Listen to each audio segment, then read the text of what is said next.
There's a story that you cannot find in history books. It's a terrible truth, only whispered in the nooks, crannies and crevices of my haunted hometown. The Pendle witches were innocent, but the real witch still lives in the forest of Bowland. My name's Thomas, and I grew up in Barley, which is a picturesque English village in the beautiful borough of Pendle. You might never have heard of the Pendle hangings, even if you do know about the famous witch trials of the 17th century. I doubt you believe in superstitious nonsense, and I'm sure you would say that the hangings were the mark of an uncivilized era. You wouldn't be wholly wrong. It's ghastly that throughout history, so many innocent people were sentenced to death on the basis of unfounded witchcraft accusations. That being said, all myths start somewhere, and if you'd ever stumbled across a certain rickety house in the hollow heart of Bowland Forest, you would know that. "Watch out, Sammy! The Pendle witches might turn you into a toad," I giggled, as my 4-year-old sister nearly tripped over a small frog by our local pond. I was 6 years old at the time, and I'll never forget the way my grandpa looked at me. His eyes were swimming with a mixture of dread and fury. He seized my tiny wrist in his arthritic fingers and left a mark that didn't fade for days. "Don't you ever joke about that," he snarled. "Grandpa, you're hurting me," I whined. My sister, Samantha, had stopped playing. We both quivered in the towering shadow of the old man. "Aye? Good. That'll help you remember this lesson. There's only one witch of Pendle. She was never tried, and she never died. I don't ever want to hear you kids mention witches again.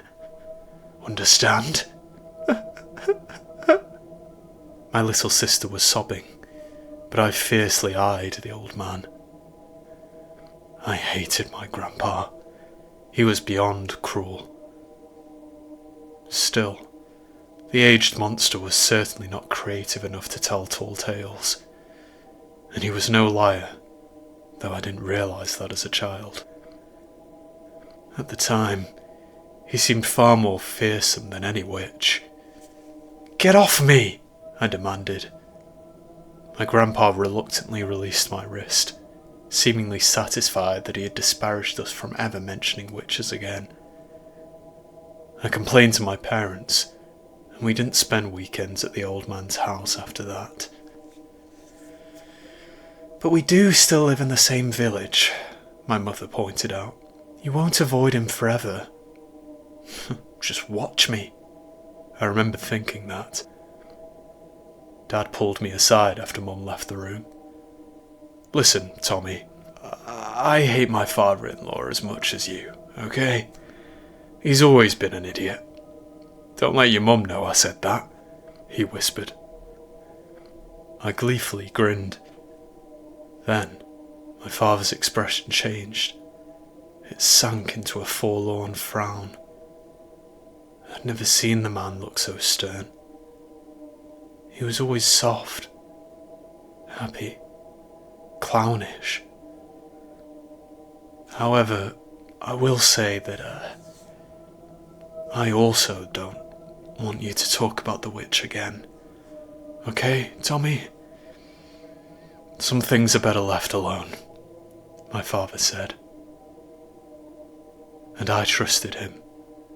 I trusted the absent, haunted look in his eyes. I did as he instructed. I packaged the Pendle witch into a concealed compartment of my mind for 8 years. Of course, I grew up in Pendle, so it was hard to avoid general talk of witches, especially at Halloween.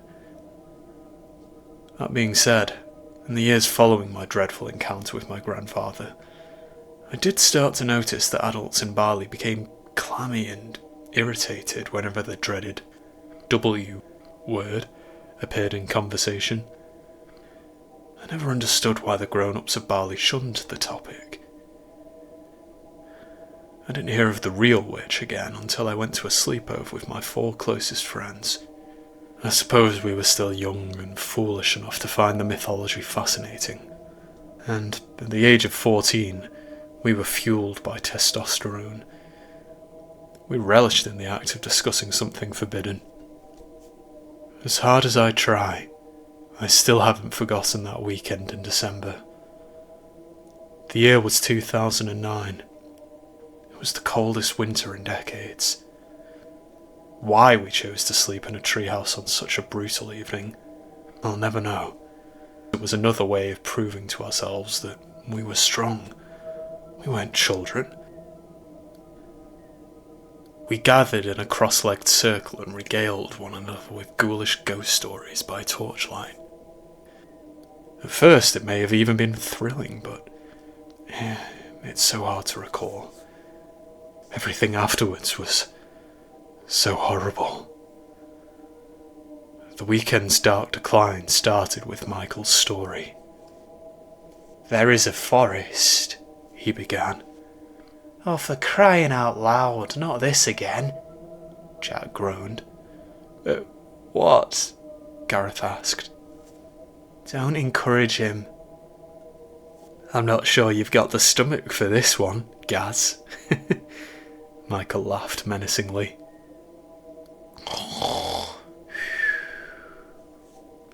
Bradley was snoring serenely, and I still envy him for that. I often wonder who I'd be if I'd missed Michael's story too. "What about you, Tommy?" Michael asked. I shrugged. "Whatever we say, we're going to hear it, so just get on with it." Jack nodded, seconding what I said as he scrolled through his flip phone. Gareth simply lay on his front, perching on his elbows. I was cocooned in my sleeping bag, ignoring the brisk breeze that seeped through the cracks of Michael's flimsy treehouse. And something stirred in my memories. I knew the story he was going to tell. "There once was a witch who lived in Pendle," Michael started. What?" Gareth interjected. "We all know about the Pendle witches." Michael glared at him. "Did I say anything about witches, dimwit? No, I said witch. Now shut up and listen. In 1612, 12 innocent women were convicted of 10 murders and tried for witchcraft. In the modern age, many believe that not a single one of them ever harmed a soul. "Because witches aren't real, you tool," Jack said, looking down at his phone and typing away. Michael laughed maniacally. "No, Jack, that's not why they were innocent. The people simply hanged the wrong women. There was only ever one Pendle witch, and she's still out there. She lives in the forest of Boland." "Oh, hold up," Gareth said, sitting up. "This happened in 1612. So she's like 400 years old, right?" "Older than that," Michael said. "Okay. Is that it? Is that the story?" Gareth asked. Jack nodded, still not looking up from his phone. "Yep, that's the entire terrible story." "My grandpa told me about her," I finally said, once I'd cleared my throat of the stubborn lump that was blocking it. "Why have I never heard of this?" Gareth laughed. "That's way cooler than the original story about the Pendle witches." "The original isn't a story, numpty. It's history. People were hanged. Show some respect," I said. "Ooh," Jack mocked, giggling. "Yeah, Gareth, show some respect." "Seriously, why haven't I heard it before?" Gareth asked.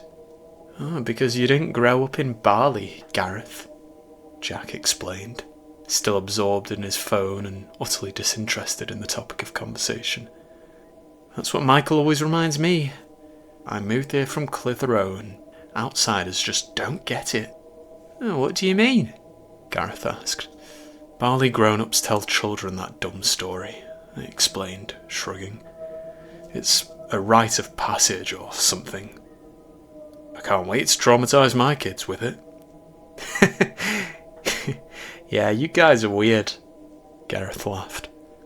This village has a real hot fuzz vibe. Then move back to Chorley, Michael barked. And did I say I'd finish the story? Yes, Jack replied. No, Michael said. There's a part that even you haven't heard, Jack. Oh, well, please do enlighten us, Jack mocked, rolling his eyes. Michael grinned.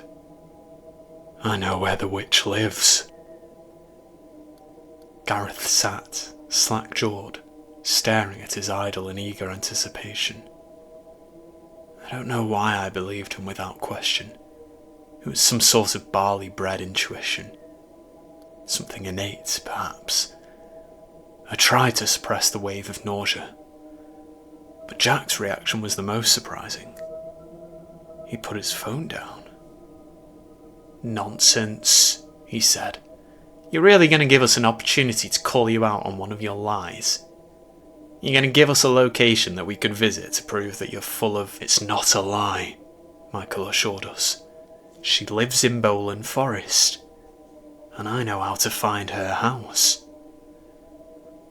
How? Jack queried, narrowing his eyes disbelievingly. It's a long-kept Barley secret, Michael explained. That's why only people from our village wet their pants at the mention of Pendle witches. Only we know that one witch really exists. Only we know where she exists. Yes, Bowland Forest. Are you saying you know where to find her within the forest? I asked. Michael nodded. Do you remember Mr. Henderson, our old history teacher? Yes, Jack said. Well, I saw him in the pub last Wednesday. He was alone in the corner, crying. Mrs. Henderson was at home, of course. He's in the pub most days, apparently, Michael explained. He's not been the same since Millie went missing. Whoa, Jack interjected. Stop there. We put up with a lot of your nonsense, Michael. I'm not going to let you bring a real-life story into this little ghost tale. That's messed up. We all knew Millie. She was a mate. Michael vehemently slammed his fist against the hardwood floor of the treehouse. For a second, it felt as if the whole structure might crumble. It's not a story, Michael growled. This is why I invited all of you here tonight. You see, I learned something. I talked to Mr. Henderson. Rick dared me. Rick was Michael's older brother. Not the kindest person in the world. You might be able to imagine what we called him behind his back. There's a lovely noun which rhymes with his name. And what did Mr. Henderson say? Gareth asked, anxiously biting his nails. I asked him how he was doing, Michael continued. I said I missed Millie. I wasn't an arse, alright? I only went over to shut Rick up. I was nice to Mr. Henderson. I didn't expect him to open up. And he opened up. He really opened up. Just say it, Jack sighed.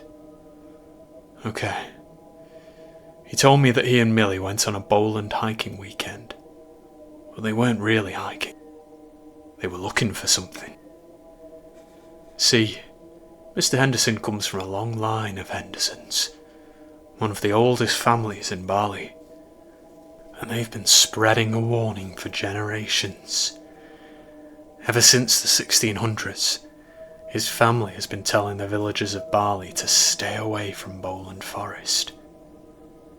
William Henderson, his ancestor, was the only person to ever see the witch and live to tell the tale. He wanted everyone in Barley to know about her. He wanted everyone to stay away. And they listened.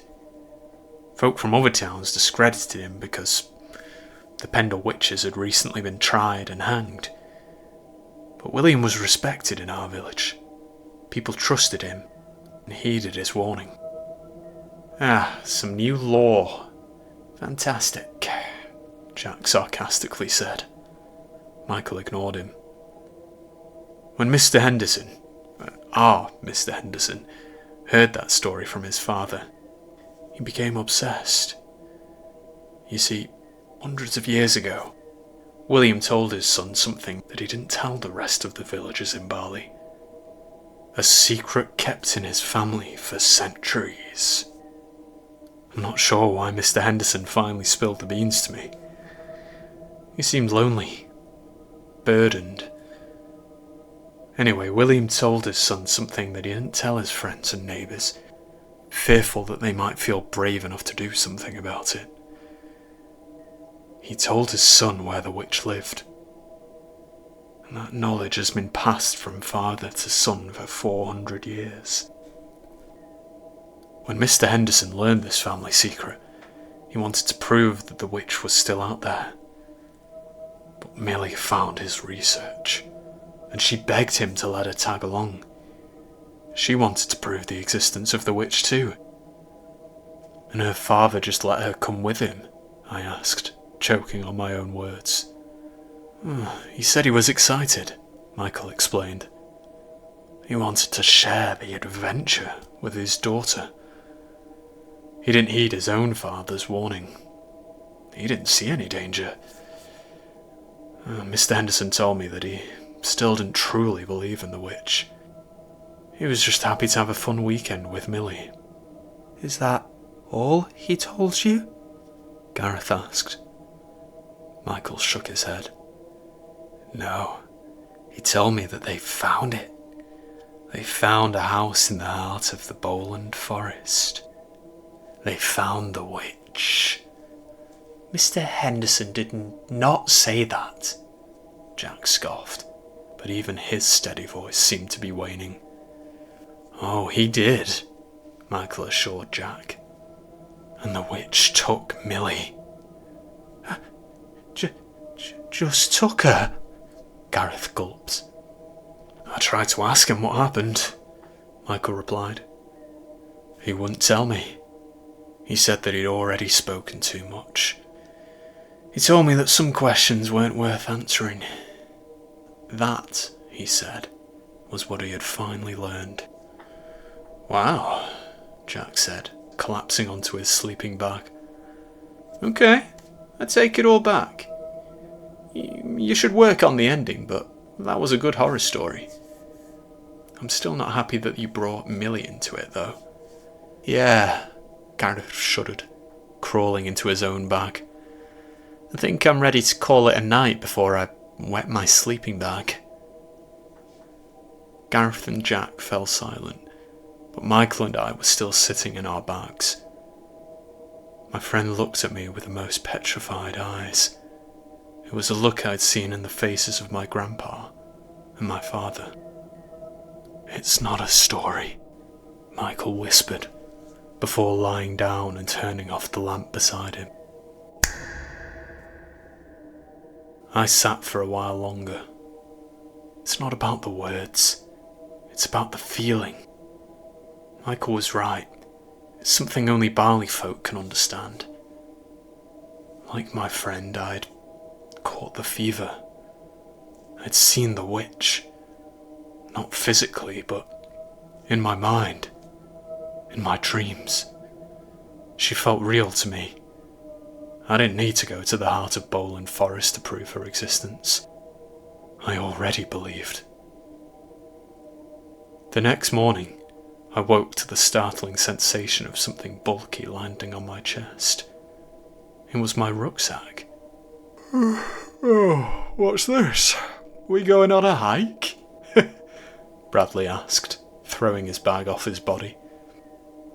Michael was dressed in full hiking gear and standing by the open trapdoor. "Ah, morning, Bradley. You slept through a weird story last night, mate." Gareth laughed, sitting up and rubbing his eyes. "The Pendle Witch," Jack clarified. "Ah, right. Bit old for ghost stories, aren't we, lads?" Bradley chuckled. "You'll grow up eventually. Don't worry." You're the same age as us, Bradley," Jack said. "Anyway, you missed the juicy part of the tale. Michael's updated the legend. He added a pretty freaky ending, actually. A spooky retelling. I was impressed." "It's real," Michael coldly explained. "And we're going to find her." Who?" Bradley asked, snorting with laughter. "Millie," Michael answered. Everybody fell silent. Jack scolded him. "Michael, don't be an idiot, man. You're pushing it too far now, okay? The girl's dead. We don't know that. Look, Mr. Henderson told me everything that I told you last night. Whether you believe it or not, I don't give one. I know Tommy believes me," Michael said. All eyes were on me. I looked down at the rucksack on my lap. "Yeah, I do," I said. "Well, something bad happened to Millie in the forest. So why would we want to go there?" "Yeah, witch or no witch, I'm gonna pass," Bradley said. "I don't want to find a dead body." "You were just saying that we all needed to grow up," Michael pointed out. "And nobody ever found her body. She's still out there. She might even be alive." She wasn't. Even then, I knew that. But I also knew that Michael loved her. He'd always loved her. Millie had softened his coarseness, and he'd rapidly returned to being a full-blown idiot after her disappearance. But it wasn't just about finding our friend. As had been the case with Mr. Henderson, Michael was obsessed. He had the itch, the bug. He needed to find the witch. And then I had a horrible thought, a thought that drained me. Is that what the witch wants? Is that how she finds prey? She weasels into their heads and lures them to her lair. "A group of 14-year-olds searching for a dead body in the forest. Gareth said. "Sounds like Stand By Me." Everything's a reference with this guy," Bradley laughed. "Forget it, lads. I'm going home. I'll tell the villagers of Barley about your brave sacrifice. Safe travels, my friends." And then Bradley slipped through the trapdoor. "Whatever. That fat lazy oaf would only slow us down," Michael said. His words were pure vitriol. His eyes were bloodshot. It looked as if he hadn't slept all night, and I'd barely managed more than a couple of hours. There was no way I would want to go on a hike in that sleep-deprived state, but I had the same excuse as any typical 14-year-old. My parents won't let me," I said. "Oh, shut up," Michael moaned. "I got your precious permission slips, boys. My folks rang your parents last night." "How do we even get to Bowland Forest, mate?" Jack pointed out. "It's a bit far on foot." "Ready, smooth brains?" came a voice from outside. We all gathered around the open trapdoor and gazed down to see Rick standing at the foot of the tree. There was a set of car keys dangling from his fingers. It was at that moment I realised I had no escape. Michael wasn't going to take no for an answer. In the 10 years we had been friends, he had never taken no for an answer. And yet naively I had hoped that day would be the exception. As everyone started climbing down the ladder, I remember silently pleading with Michael to call off the search. I pleaded with my watery eyes. For a moment, his expression almost seemed apologetic. It was as if he were under the witch's spell. He had no say in the matter. Michael probably would have let Gareth or Jack walk away if they'd really wanted to do so. But he never did anything without me. After all, what is a shepherd without his flock? We all piled into Rick's battered camper van, bringing rucksacks filled with supplies that Michael had gathered before we even woke up. Gazing longingly from the passenger windows, like captives, we waved goodbye to our parents. They were standing in the front yard of Michael's house. Everything was arranged. Our parents were happy for us to go camping, as long as Rick and Stacey, his doting girlfriend, chaperoned us and brought us home before 6 o'clock on Sunday evening. I watched Pendle Hill from the car window and thought about how spectacular it looked in the early morning sun. I wished, more than anything, that we were simply going on a pleasant stroll up there, somewhere out in the open, near civilization. Anywhere but the forest. Hey Rick, haven't you got anything better to do than hanging out with a bunch of 14-year-olds? Jack teased, making Gareth snort. Yeah, Rick replied. I'm going to feed you babies to the witch. That sounds like a way to get out babysitting. Rick, don't be mean. They're just kids, Stacey protested. Aren't you guys only like 18? Gareth asked. 19? Rick corrected. Oh, sorry, Mr. 19-year-old, Gareth responded, making Jack laugh. Ah, you two make a cute couple, Rick retorted, which silenced Gareth and Jack for a while. I always sensed some chemistry between my two friends, so I wouldn't be surprised if homophobic Rick had been onto something. Why do you boys want to go camping? Stacey asked. Shouldn't you be busy playing Call of Duty or something? We're just going on a hike, Michael calmly said, as he stared out the passenger window with an eerie vacancy. I don't believe you, Rick replied, shaking his head. You're a bad liar, little brother. How about you shut up and mind your own business? Michael asked. Whoa, whoa! How about you remember who's driving you to your little sleepover spot? Rick pointed out. Anyway, I know you're looking for the witch. Bradley told me before he left. Michael didn't say anything. He just continued to watch the scenery float past the window. I don't really care. Stacey and I won't be joining you on your little hike, though. We'll be staying behind and having some, alone time, Rick said. Michael scowled. What? But Mum said... Yeah, I know, Rick interrupted. We'll set up camp and make some food whilst you go on your little adventure. So don't walk too far, okay? I don't want to have to go looking for you in that creepy forest. Michael sighed. Fine.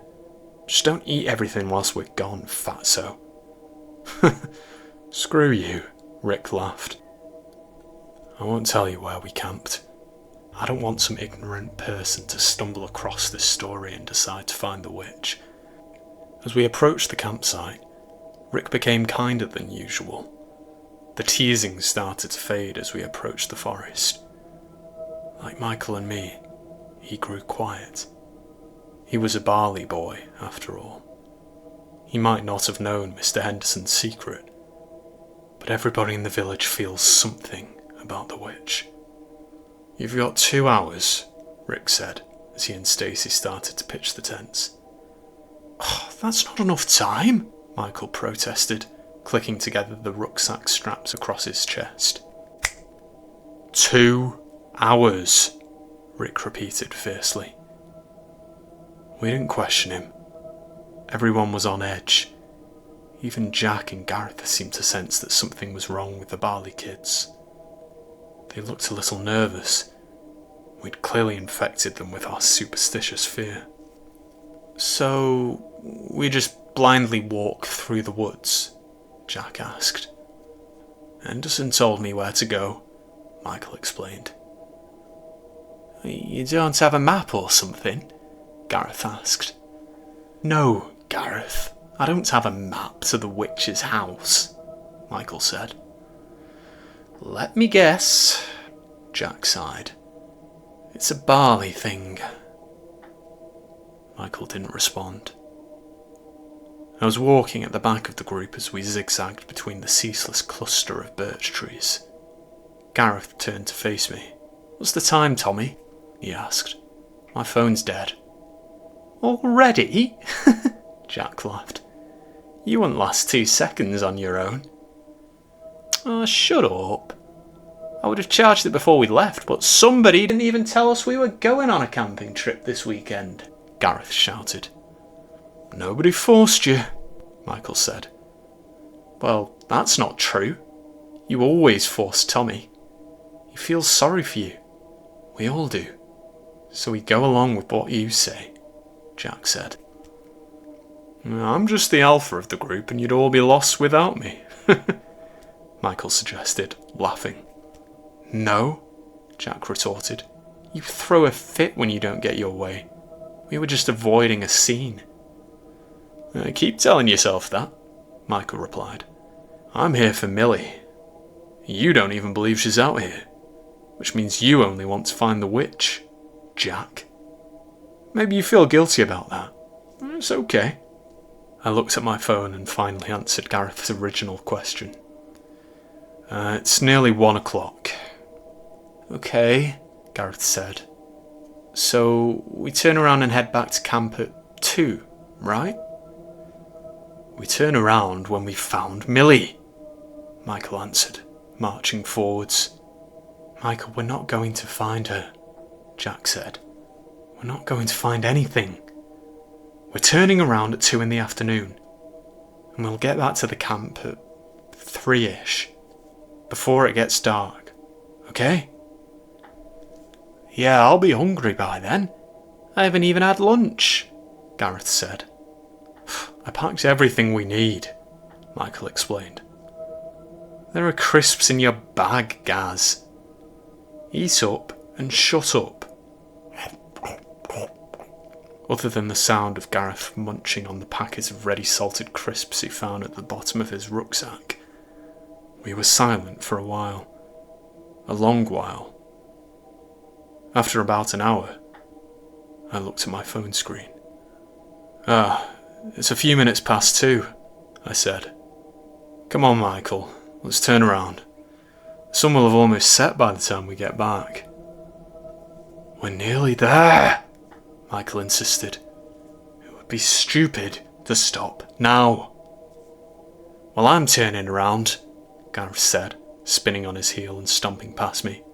Screw this. Fine, go, wimp, Michael spat. We're all going, Jack said firmly. Trying to be the leader, eh? Michael asked, squaring up to Jack. You haven't got the balls. We don't have a leader, Jack replied, standing his ground. Stop being moronic and come back with us. Nah, I'll just do it on my own, Michael said, continuing on his way without us. We should go after him, I sighed. Nope, Jack said. I'm not going to get stuck in this forest after dark. And neither are you, Tommy. Come back with us. Michael will turn around when he realises he's on his own. I begrudgingly followed Gareth and Jack back to the campsite. I hoped they were right about Michael. I prayed that he would get cold feet and follow us. He didn't. The sky turned a mesmerising shade of orange, gently easing into darkness. It was an hour-long trek back to camp, but we escaped the woods before the black blanket of night fully descended upon us, and we returned to a calamitous scene. The site was deserted, and it told an unsettlingly incomplete story. 3 fully pitched tents and a smouldering pile of logs. 2 of the camping chairs were on their sides. In the dirt, there was an open packet of marshmallows. Some were partially buried in the mud. Oh, thanks for ruining the snacks, Gareth yelled at no one. Where are they? Jack asked, walking over to Rick's camper van. Nope, they're not in here.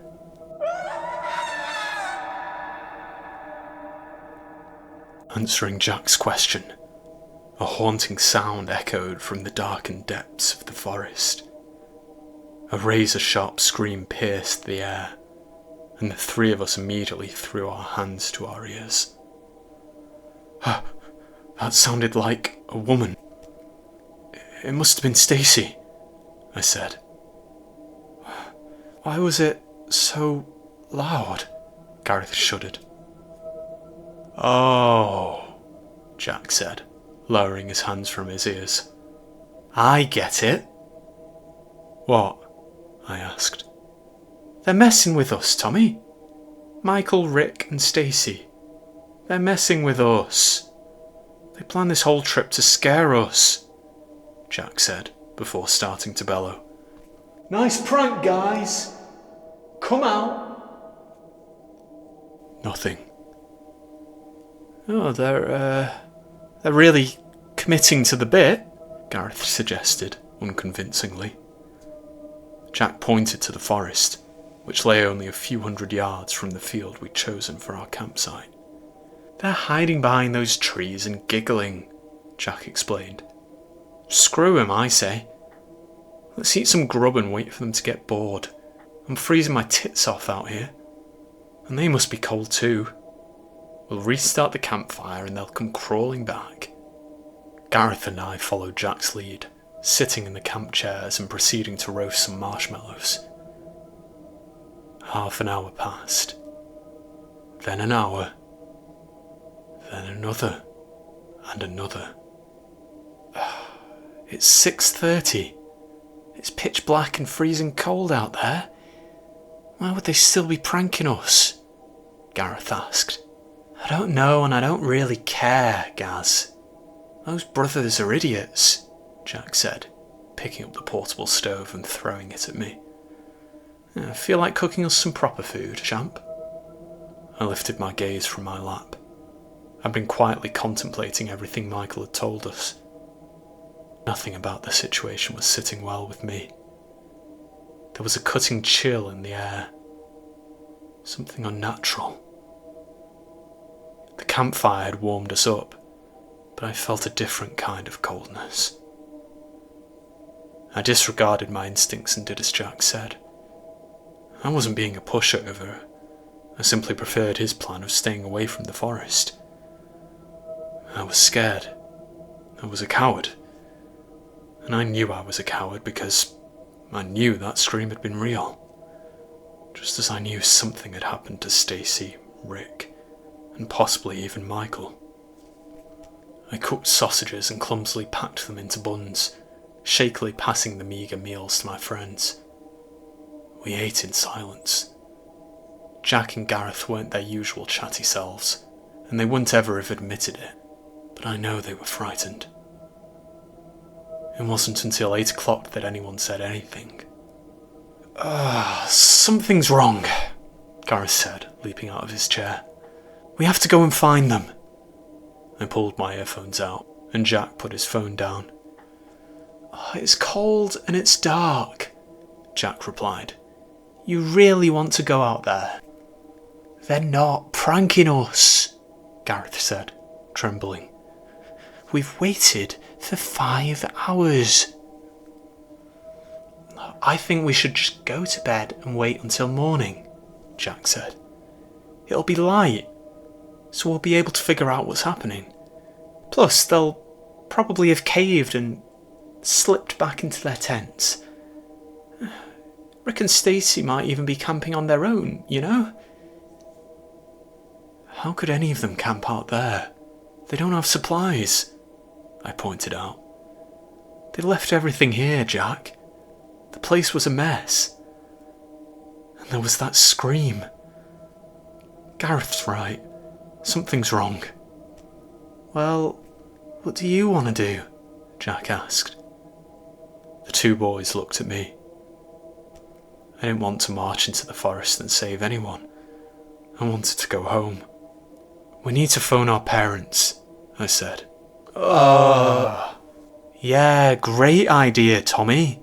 That's a sure way for us to never be allowed to do anything like this again, Gareth said. Something serious might have happened to them, I insisted. We have to be sensible, guys. I'm all for avoiding the forest, Tom, but we're not snitching to our parents, Jack said, shaking his head. 2 options. We go to sleep, or we search for them. I vote that we search for them, Gareth said. I vote that we go to bed, Jack shrugged, turning to me. Deciding vote, Tommy. Michael's not here. This is finally a democracy. I stared at the campfire, wishing for Rick, Stacy and Michael to emerge from the trees with ginormous grins on their foolish faces. But they didn't, and I had to make a decision. I wanted to call my parents. I wanted to run back to Bali if necessary. I could have followed the dirt path to the main road. 5 hours, I reckoned. 5 hours to walk home. I wish I'd done that. But peer pressure is a supernatural force of its own. I voted to scour the woods for our missing friends. I might have been a coward, but I didn't like the idea of cosily sleeping in a tent while something unholy was happening at the heart of that forest. Guided by the torches that Michael had packed for us, we entered the woods. Jack and I had been scouts when we were younger, but we were not equipped for a night expedition without a map. We had no idea how to navigate the forest of Boland or track missing people. Instead, we were guided by adrenaline, boyish stupidity, and perhaps a smidge of bravery. Stacy, you okay? I called. Rick! Gareth shouted. Michael! Not a sound. Such a chilling night, but the air was still. However, I could feel wisps of wind, like winter's breath, crawling across my flesh. Nothing felt right. I could forgive Gareth and Jack for ignorantly running into the witch's forest, but I should have known better. Everyone from Bali knows better. Oh, this is hopeless, Gareth cried. We should head... Oh! Jack groaned, peeling something squelchy off the sole of his boot. What is this? Gareth and I slowly approached our crouching friend, casting our torchlights onto what he held in his hands. Gaz shuddered, before vomiting to the side. Oh! Jack immediately dropped the squishy object, shuddering as he returned to reality and finally realised what he'd picked up with his bare hands. A heart. No, no, no, no, no, no, Jack cried. We have to find them, I said calmly. I was stunned by my composure. I wasn't a coward after all. Well, it may have just been shock. If I were ever to see a therapist, I would probably know. But I'm sure they'd have me committed to a hospital if I were ever to tell them the story that I'm about to tell you. We were boys, and boys don't like to appear weak. They follow the crowd. They follow a leader. In the absence of Michael, I seem to have assumed that role. As we marched onwards, my body surged with a renewed sense of confidence. I hadn't felt that way since the age of 6, before my grandpa and father had traumatised me into a shell. But I wish I'd remained a frightened lamb, rather than the moron who decided to dive deeper into the woods. What was that? Gareth whispered. What was what? I asked, as we continued to walk through the blackened forest. I heard something behind me, Gareth said. I stopped walking and turned around, casting the torchlight onto my two friends.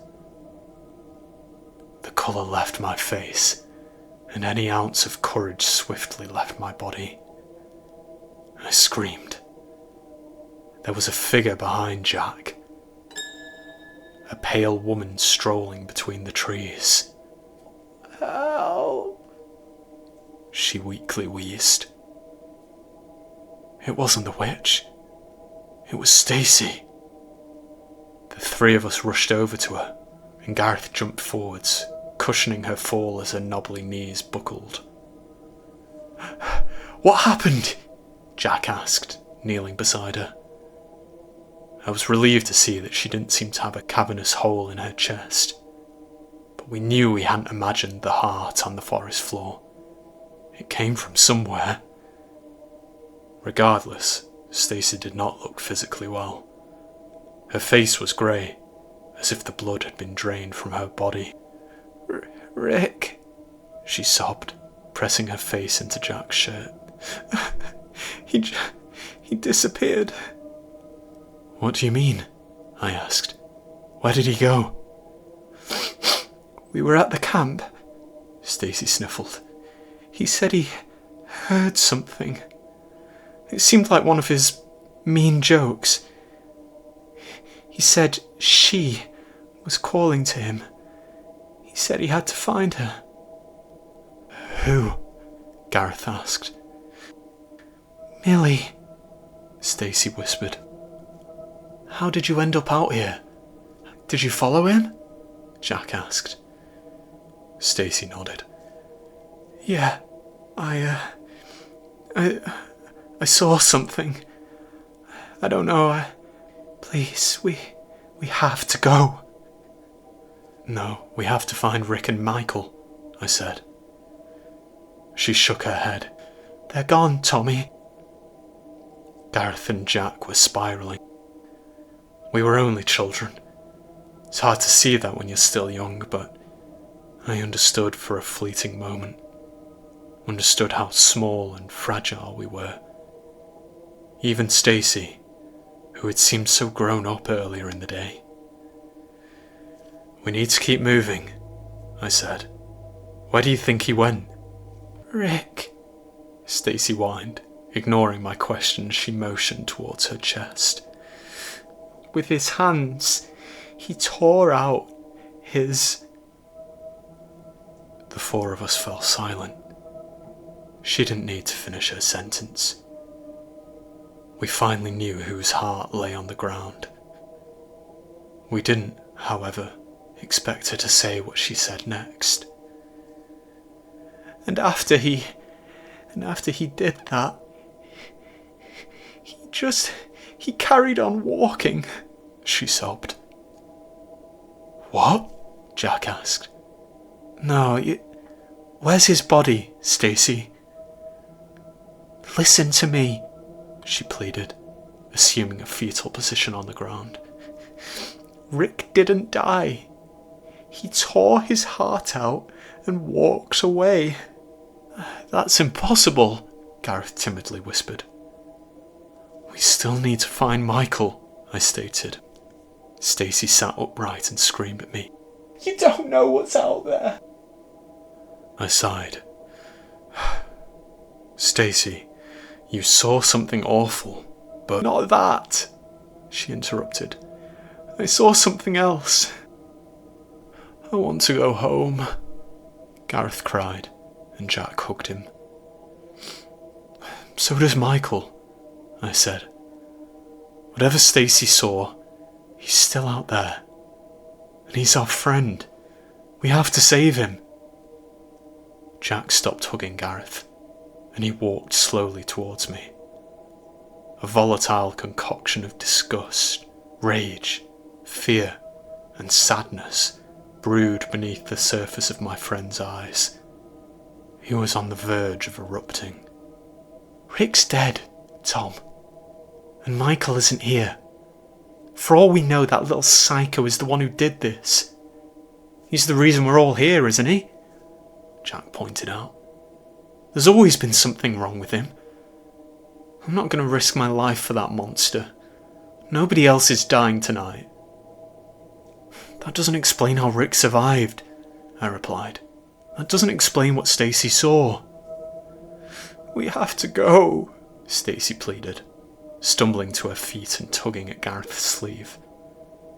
Jack whispered to me, "Look, Tommy, Stacy's got PTSD or something. I don't know. Wake up. Rick didn't rip his heart out and walk away. Like Gareth said, that's impossible." "No. Something else did it to him," I muttered, wrestling with the terror that was clawing at the surface of my mind. In a burst of movement that startled me, Jack shoved me to the ground.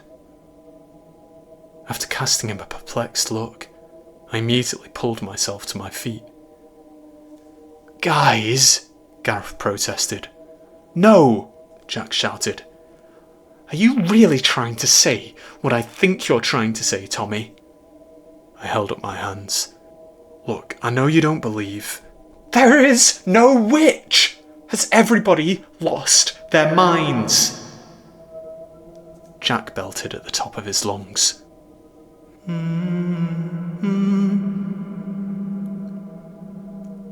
Filling the soundless void after his outburst, there was the faint sound of humming. The boys and I stopped and listened, but Stacy looked bewildered, wiping the tears from her face and watching us exchange horrified looks. I recognised the tune. The voice. "Millie!" Gareth whimpered, sobbing. "That was her favourite song," I cried. "She was always told off for humming it in class." "What? What are you saying?" Stacy asked. "I don't hear anything. This is all in your heads. This is exactly the sort of nonsense that Rick was saying before he—" "Michael," Jack said. "It has to be Michael. He's toying with us." "It isn't Michael," Stacy insisted. "We have to leave this place." "Oh, I agree," Jack replied. "We're going." "Screw you, Michael. Screw you. You guys take Stacy back to camp. I have to keep going," I said. What was propelling me forwards? The farther we walked, the sicker I felt. However, as we vanished into the barbaric belly of Boland, I felt compelled to find whatever I was trying to find. It wasn't Michael. I knew that much. Stacy wailed. "No, Tommy, please. I wouldn't be able to live with the thought of leaving you on your own. Please, don't make me come with you. We need to go back to the camp." "Come on, Tom," Jack said, placing a hand on my shoulder and speaking more gently. "You've done enough for him. You don't have to keep going. You're not under his spell anymore." With tears in my eyes, I smiled at my dear friend and said something that I wouldn't understand until later. "I'm sorry." I kept walking, and I knew that the others would follow. They did not protest, but Stacy continued to cry.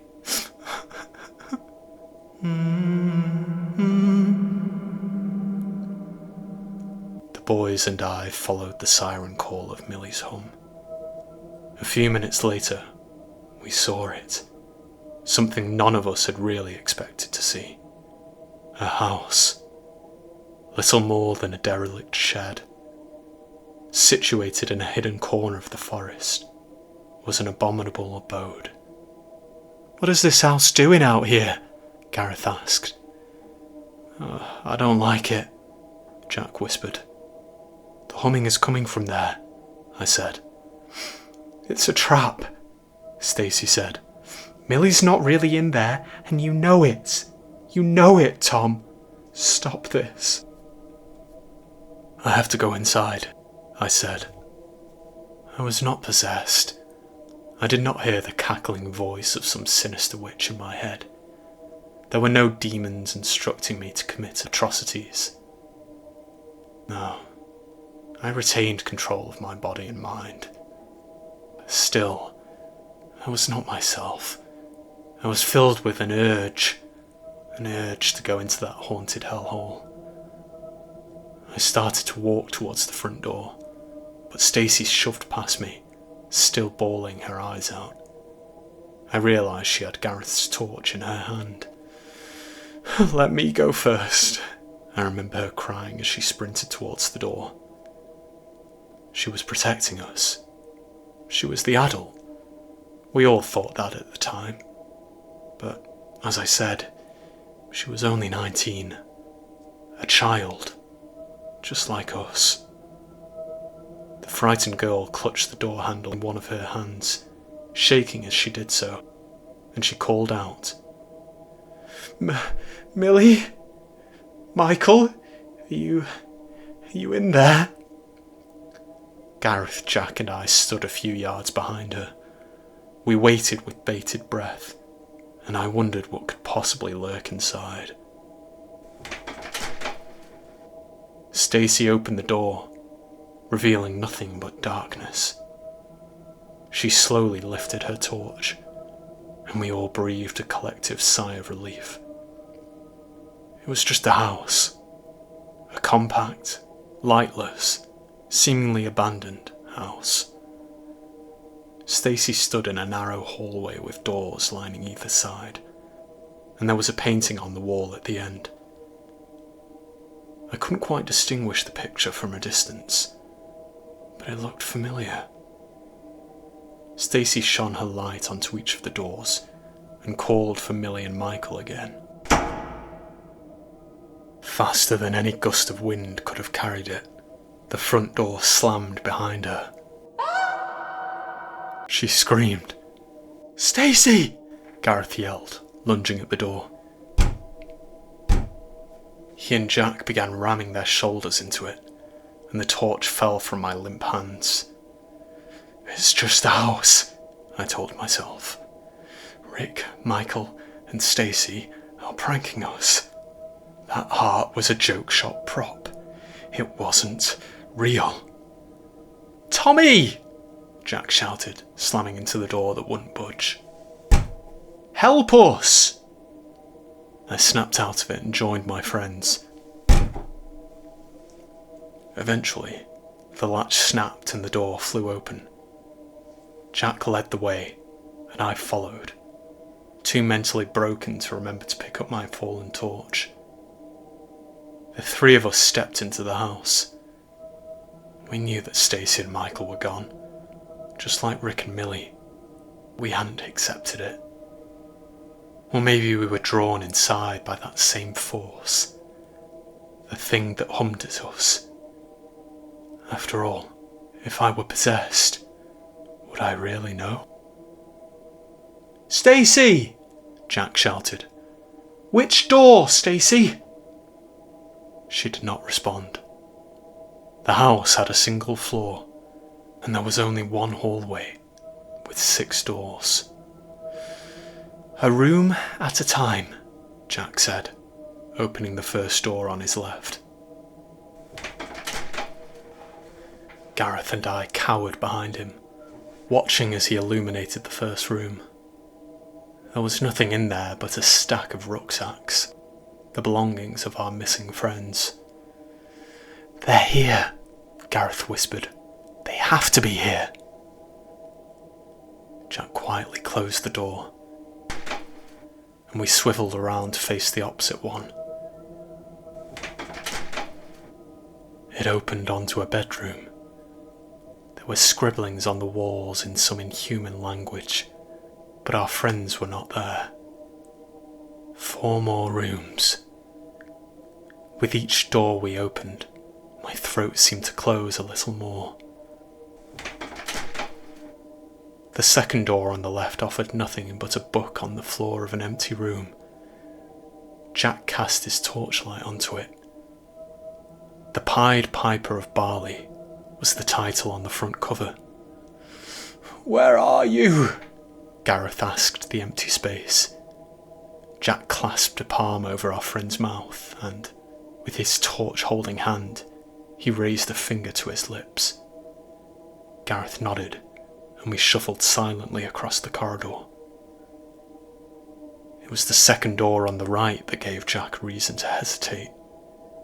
He uncertainly wrapped his fingers around the door handle. Wait, Jack said. I don't... Something about this room. Do you hear that? Hear what?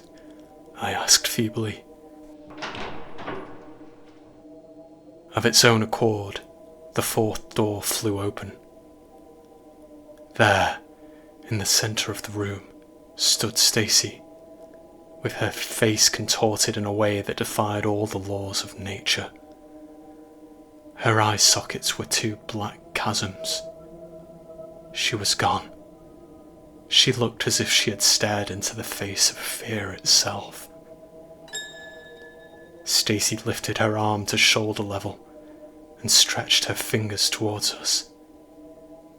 She clearly wanted help, wanted death. "Stacy!"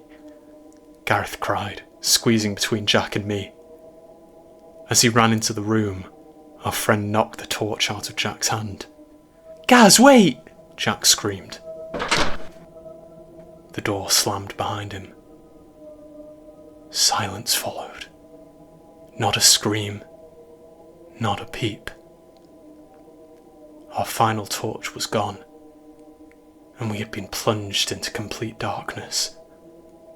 I was too afraid to walk outside and find mine. Jack fiddled with the fourth door handle, but it wouldn't budge. Neither of us had the energy left to fight the force orchestrating our torture. I realised I still had my phone, so I slid it from my pocket. I used the flashlight to find Jack, who was leaning with his back against the fourth door. He had his hands on his knees. "They're not making a sound in there," he said.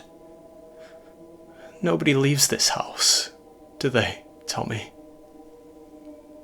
"I don't think so," I solemnly replied, casting the light onto the third right-hand door. "2 more rooms, Jack. Tom, Millie is gone. Rick is gone. Stacy is gone. And now Gareth." Jack stopped, stifling his tears. "Michael is gone too. You know that. I paused. "He's here." Jack nodded. "Yeah. And he'll be messed up like everyone else. Look, I heard the humming. I saw Stacy's face. I believe, okay? I believe in the witch. You and I can still make it out of here." I ignored my only remaining friend and walked over to the third door on the right. We'd reached the end of the hallway, and I remembered something. The painting. I slowly lifted my phone, lighting the canvas. It was a portrait of a pond, with 3 figures standing beside it. A boy, a girl, and an old man. My grandpa, Sammy, and me. A painting of that day, that direful day. In the picture, my grandpa was furiously clutching my wrist. The brush strokes captured the horrifying expression he'd worn on his face as he warned me of the Pendle Witch. "It's me, Jack. That's me in the painting," I whispered. "What?" Jack asked, not looking at the artwork. Let's go, Tom." I had to know. I reached for the door handle to the 5th room and lightly pushed it open. Inside, there was a boy standing silently, eyeing a child who lay at his feet. "Rick," I gently whispered. My light was locked onto his formidable figure as the big brother shuffled around to look at me. There was a bloody hole ripped through his jumper, and he revealed a face even ghastlier than the one we had seen on Stacy. And like her, Rick did not look as if he had seen the face of fear. He did not look scared at all, in fact. Beneath the black, lifeless holes, where his eyes used to be, he wore a toothy, bloody grin that stretched from ear to ear. I still see him raising a finger to his lips and uttering a shushing sound.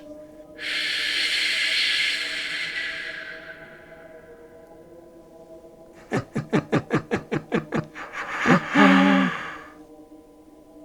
remember his wheezy laugh as he pointed to a spot on the floor below him. Unable to speak, I moved my phone light onto the spot in question. At his feet, there lay the mostly massacred body of Michael. My friend was missing his limbs and his eyes, but his sockets weren't black holes like the ones that Stacy and Rick had. They were bloody wounds. Claw marks ran down his face, and my twitching, half-dead friend was also pointing at something. I found her, Michael groaned. The witch made Henderson do it. I peered around the side of the door frame, and, trembling, I moved my light into the corner of the room. It illuminated a pile of bones in hiking gear. Millie. Ah! Ready to leave that place and never return, I turned to find that Jack was gone. The fifth door slammed in my face. The brothers were gone. Jack was gone. I was alone in the witch's corridor. I could feel a weight lifting from my mind. As if I had been released from a trance, I finally wondered why I had entered that house. I spun around and headed towards the front door, but something unseen seized my body. I couldn't move. The sixth and final door creaked open. The third door on the left. I found my feet swiveling around before carrying me towards my grave, and I glanced at the painting one last time. 3 figures weren't there. There was a sinister silhouette behind the painted trees. It moved out of sight. Moments later, I was standing in the last room, and the door closed behind me. It was horribly dark, and my arm was moving. I couldn't stop it. My phone light was creeping across the walls, slowly making its way towards something at the back of the room. No, I cried, trying desperately to stop myself. I didn't want to see what the unholy force wanted me to see.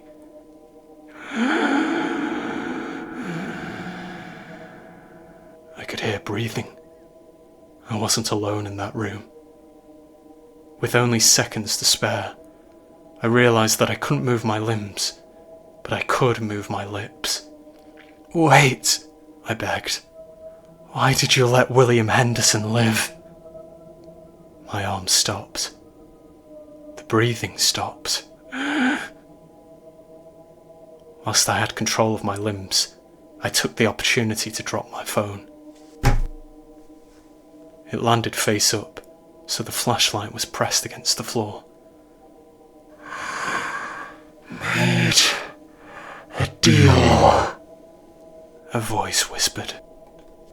It wasn't the voice of a woman. It wasn't the voice of a man. I often call it the devil, but I do that to help myself sleep at night. Truthfully, whatever was in that room terrified me more than Satan. What deal? I asked. I'll never forget her blackened outline as she moved her sickly form in front of the room's singular window. Scarce moonlight, wasn't scarce enough to completely conceal her haunting appearance. 7 foot tall, skeletal limbs, and a head far larger than that of any human. I thank my lucky stars that I dropped my phone. Would I be like Stacy or Rick if I'd seen her in the light? We must feed. That was all the horrific hag said before I fainted. But I knew what she wanted. The witch had already told me what I needed to do. The book on the floor. The Pied Piper of Barley. The ancient abomination would let me live, but I had to continue what William Henderson had started. When he told the villagers of Barley the tale of the witch, he had been leading them to her, and his descendants had done the same. The Hendersons hadn't provided exact directions to her lair, but all it requires is a spark, an idea. Of course, everyone in Barley knows that she lives in the forest, but not everyone feels the pull. It only works on the minds of the lost and the broken. Mr. Henderson ignited that spark in Michael. 2 lost souls. He planted the idea of the witch, and Michael did the rest. I like to think our dear old history teacher did not willingly lead his daughter to the slaughter, just as Michael did not willingly lead his friends to that house. Mr. Henderson was merely a fool who learned the hard way what his ancestor had really done to make it out of the Boland house alive. And, like the Hendersons, I knew what needed to be done. When I woke after the unfathomable events at the witch's house, I was back at the campsite. I rang my parents and told them that everyone had gone missing in the woods. I told them they tried to find Millie, but I stayed in the tent. To this day, my friends remain missing. I'm 27 years old. It's been 13 years since that fateful camping excursion, and the families of my friends still hunt for their children. But they don't know where to look. I could have told them where to go, but the witch would not have taken kindly to an angry mob. I misdirected the police, and the bodies of my friends were never found. Not everyone in Barley is prey. Some of us are just storytellers, the witches' Pied Pipers. And I still see Mr. Henderson in the village from time to time. I think he knows what I've become. I think he knows what I've done. He shames me with a passing glare, but no more than he shames himself. Heed my warning. The Pendle Witch is real. She's something far older than you or me. And she's hungry. Very hungry. You know why I've told you this story. You finally understand, don't you? It's an idea, and I have to plant it.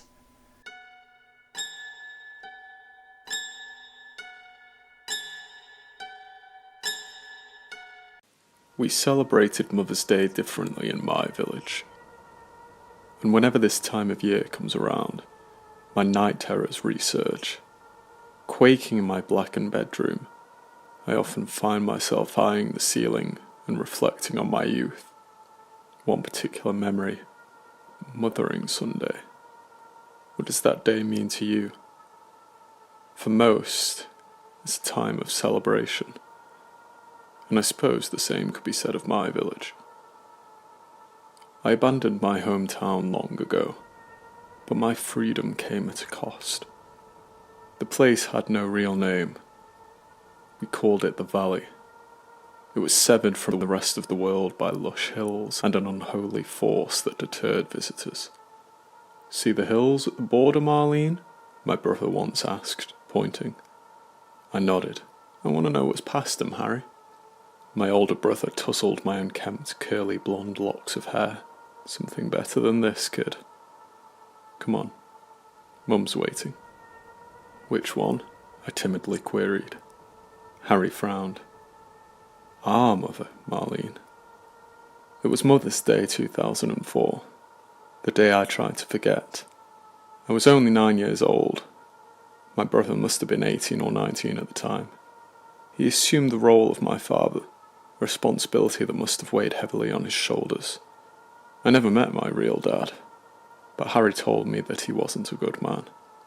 As the midday sun beat against the tarmac, scorching my shoeless feet, my brother and I sprinted through our idyllic town. We passed townsfolk in white garbs, dressed for the Mothering Sunday festival. They smiled pleasantly at us, but it was false pleasantry. Every year, on that day, a shadow hung over the town. Friends and families were bewitched by Mother, the Mother. Priest Hansen told me that Mother was simply the valley's symbol for nature itself, but I knew he was only saying that to still my anxious thoughts. Mother was real. Not human, but real. She lived in the rocky cliffside at one edge of town. Children would dare each other to enter the mouth of her cave, but nobody could. An unseen force stopped us. Make sure you tend to Lucy, Harry said. I sighed and walked around the side of our house, heading to the stable to feed Lucy. She was our ploughing horse on the farm, but we sometimes used her as town transport. We didn't have modern technology in the valley. Our village was trapped in a bubble of time. There was a rusty husk of a car on my neighbour's driveway that had belonged to his grandfather, from the days before Mother, when townsfolk could still travel beyond the hills. She must have arrived at some point in the mid-20th century. Mum, my real one, emerged from the back door of our house and smiled at me. She looked as crooked as every other villager on Mothering Sunday, but there was a shimmering tear in the corner of her eye, as if her lips were being paranormally puppeteered into that ghastly grin. It was as if my real mother were hiding behind that horrible face. "Are you excited for the parade, sweetheart?" Mum asked. I buried my head in Lucy's neck. "I want to celebrate with you at home, Mum." She tutted, striding over to me. "Shame, Marlene. All in the valley must honour Mother on this sacred day." "But you're my mother," I said. Without a moment's hesitation, she slapped me across the cheek. I shrieked and looked into my mum's eyes. They had widened, and her lips were quivering. She wasn't in control of her body. Not on that cursed day. I knew that. "Help your brother with the food," she ordered. Massaging my stinging cheek, I scurried past my mum and only allowed myself the luxury of crying once I'd entered the house. I called for Harry. "What's wrong?" my brother asked, appearing at the top of the stairs. "Mum hit me," I whimpered. Harry smiled for a second, then he shook his head. He had finally come of age, and Mother's spell only seemed to work on the adults in town. Children hated the festival. No, it was worse than hate. We feared it. "You're not wearing your dress," Harry said. "Quickly, we have to bring the food to the market by 1 o'clock. I begrudgingly rushed upstairs, choosing to ignore the sinister expression I'd glimpsed on my brother's face. Hanging on my bedroom door was an atrocious white dress. Something a ghoul in a haunted house would wear. But I slid it over my head, as I was frightened of incurring Mum's wrath, and I helped my brother carry boxes of fruit and vegetables out of the house. We joined a procession of excitably chattering people. Everybody moved towards the heart of the village, gathering in the grassy town square. Bunting hung from all 6 corners of the centric gazebo, stretching towards Victorian lampposts. "Mother knows best," the crowd sang in unison. I walked over to some of my school friends, and we meekly joined the choral chanting. It wasn't much of a song, just those same 3 words, repeated tirelessly in a dissonant, disjointed melody. As I talked to Brandon, one of my closest friends, about the weirdness of the festival, his mum rushed over to us. "Happy Mother's Day, Marlene," she jubilantly cried. I feigned a smile. "Happy Mother's Day, Mrs. May. You and Brandon would be a heavenly coupling. Have you considered my proposal?" she gleefully asked. I gulped. Not now, Mum," Brandon grumbled. "Nothing godly about pickiness, Brandon," his mum scorned. "The next 7 years will fly by. 16 is an important age. Do you want another boy to marry sweet little Marlene Smith? We all serve the circle of life. Mother's circle." Thankfully, Priest Hanson scooted Mrs. May away. Brandon instantly shot a mortified look at me. "Marlene, he began. "It's fine," I awkwardly giggled. "My mum's worse." "All of our parents are terrible on this day," Tia, our other friend, sighed. "It's always like this right before the choosing." "Shh," Brandon sharply warned. "They chose Zach's mum last year, and he's coming over now." Zach, bleakly hanging his head, was shooed over to us by his eerily chipper father. The boy hadn't spoken much at school over the past year. "Hello, everyone," he mumbled. "Hi, Zach," I said. "How are you?" He sniffled, wiping away a tear with the sleeve of his jacket. "Dad wouldn't let me stay at home today." "To heck with this day," Brandon whispered. We all quietly snorted at Brandon's comment, a comment that seemed outrageous in our childish minds. I felt like an outsider, free of the hive mind, free of Mother. Mayor Finley suddenly interrupted our conversation. "Put your hands together for the mothers of the valley." He welcomed a procession of mothers, 100 I'd say, onto a large wooden platform beside the gazebo. The villagers applauded the mothers, clapping so loudly that I thought their palms might blister. Harry walked over and put his arm around me. "It's going to be okay," he promised. We watched our mum, who was donning the same white dress as every other woman on the stage, as she joined the lineup of mothers. "Congratulations to those of you who gave birth this year. You have the immense privilege of being nominated for the choosing. But old and new, all mothers are honoured on this sacred day," the mayor stated. "And we are all children of the Mother." "Mother knows best," grown-ups chanted.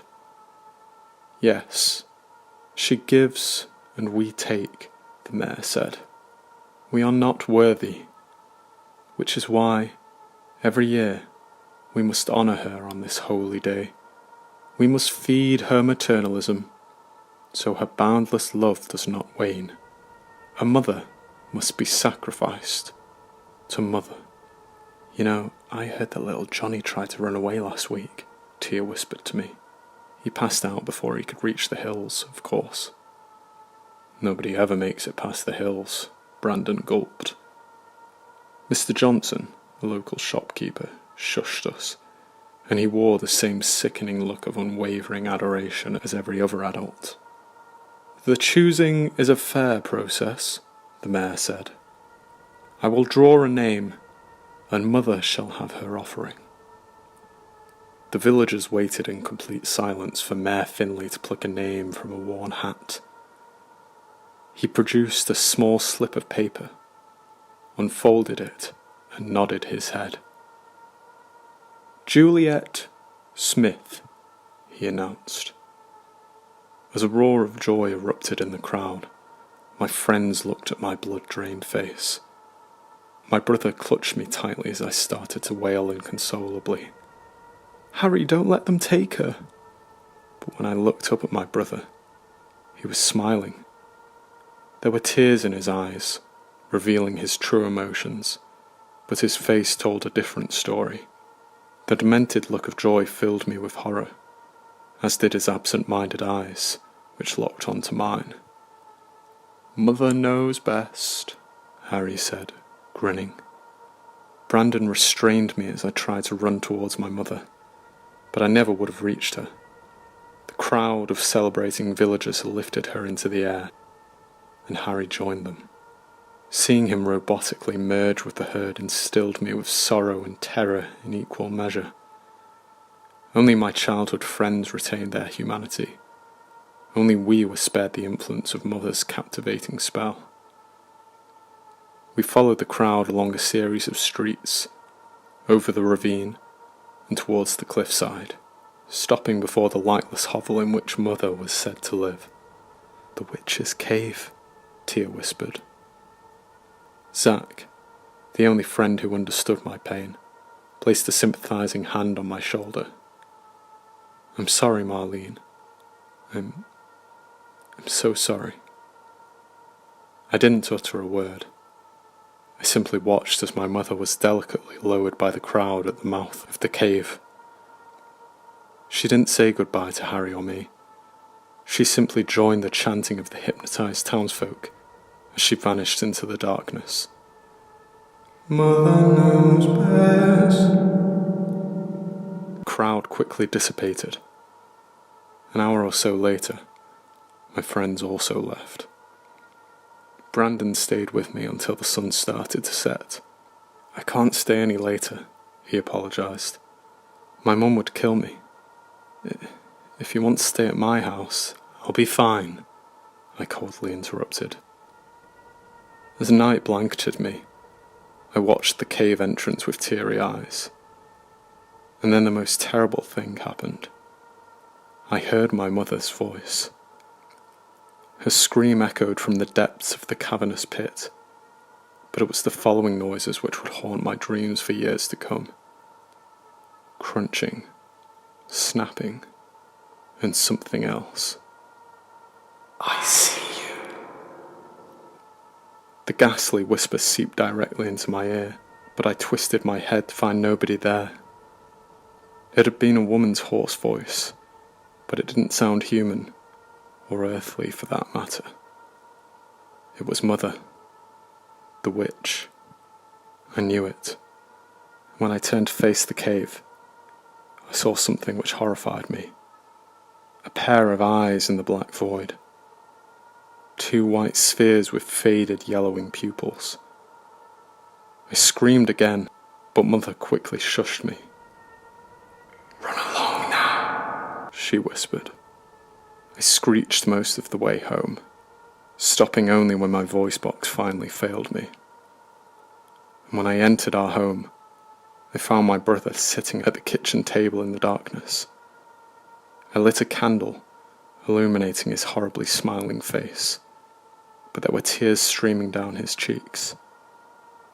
I knew he was still in there. "Harry," I cried, "Mum's gone." He quietly looked up at me, smile painting his shivering face. Then he tapped his finger on a piece of paper. He was wrestling with Mother's control. I walked over to the table and read the words he had written. "Take Lucy beyond the hills.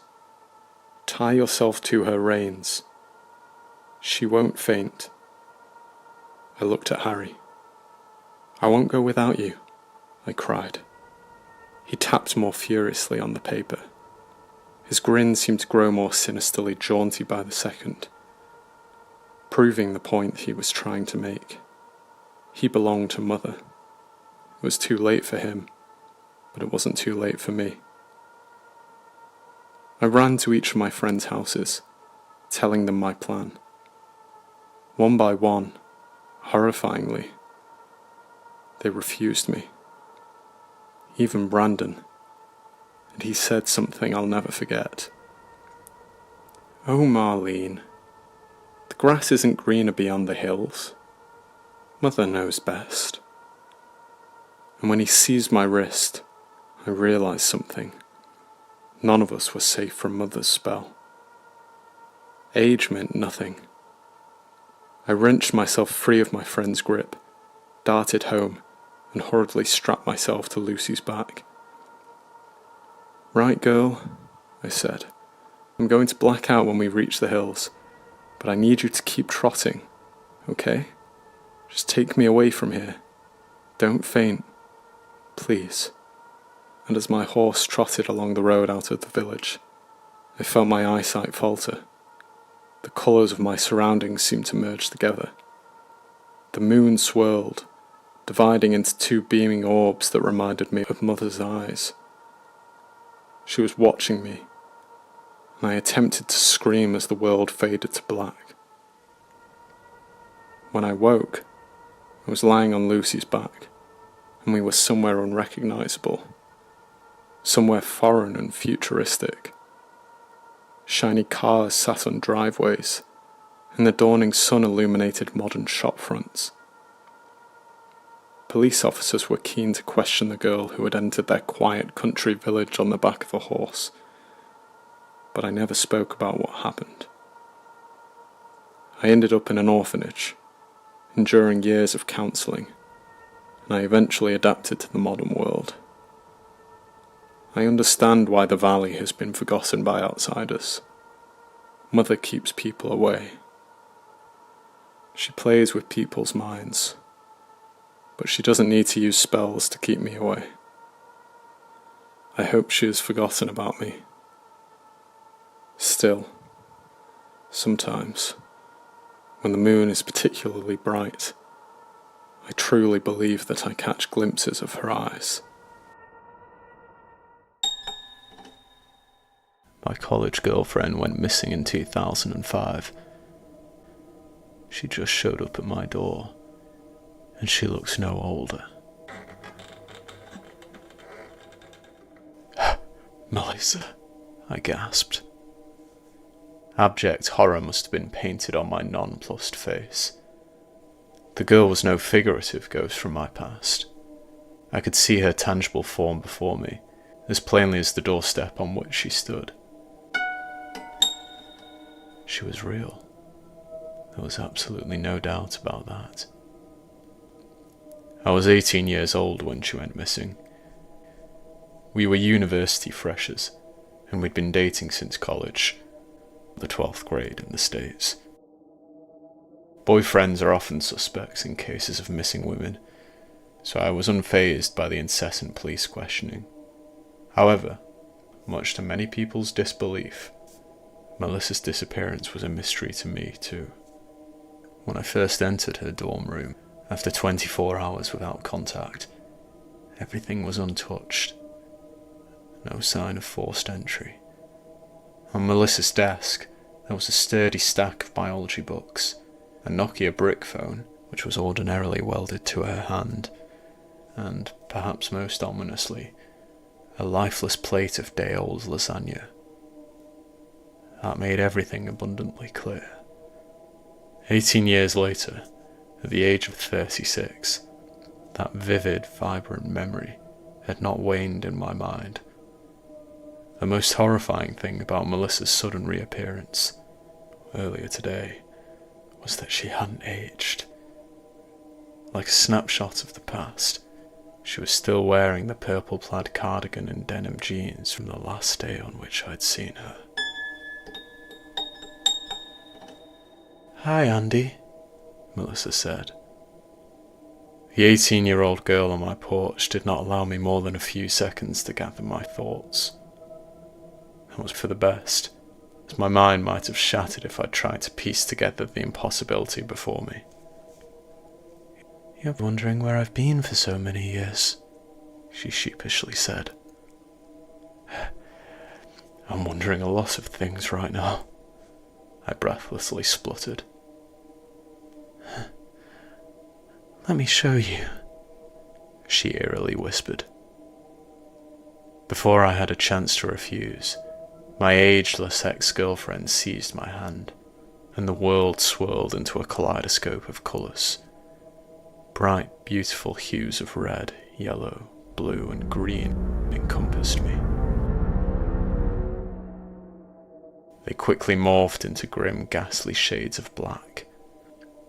I shrieked in terror at the dreadful vision that followed. In the darkness, I caught frightful flashes of the day on which Melissa disappeared.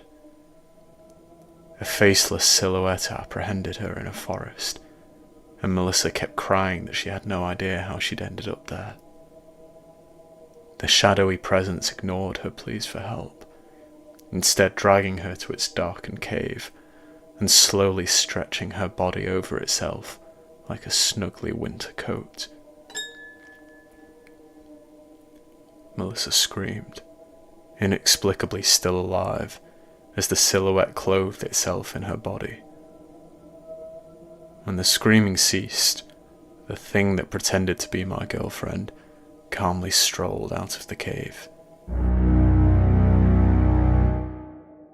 Our real surroundings returned, and I found myself facing the abomination on my porch. Melissa's face started to melt, as if she were a wax candle, the wick being her lopsided head.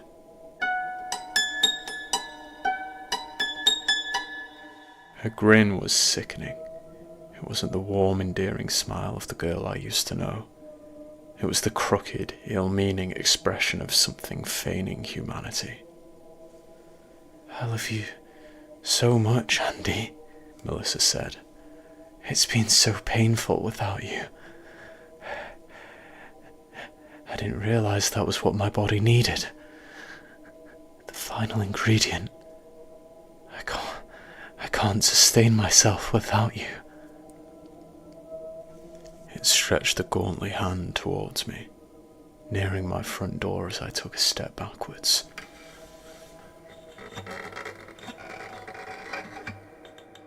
I didn't utter a word.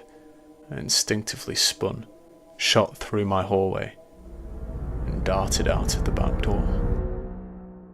I took the first bus I hailed, and I've been on the road for 3 hours. I don't know where I'm going, and I don't care.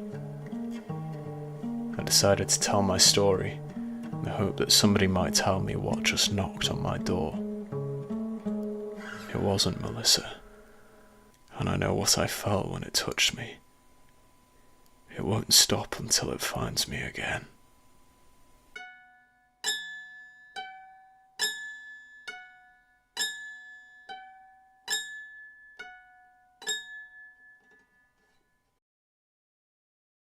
My name is Peter Tully, and I'm a park ranger in the Highlands of the dead. I protect a land that is brimming with horrors beyond your dizziest nightmares. Though it is not a fictional place, the truth of this region is a secret safeguarded by a few burdened souls. It is our duty to shield the world from the twisted terrors within this place. I have seen things that eyes cannot discern, and I have learned things that minds cannot fathom.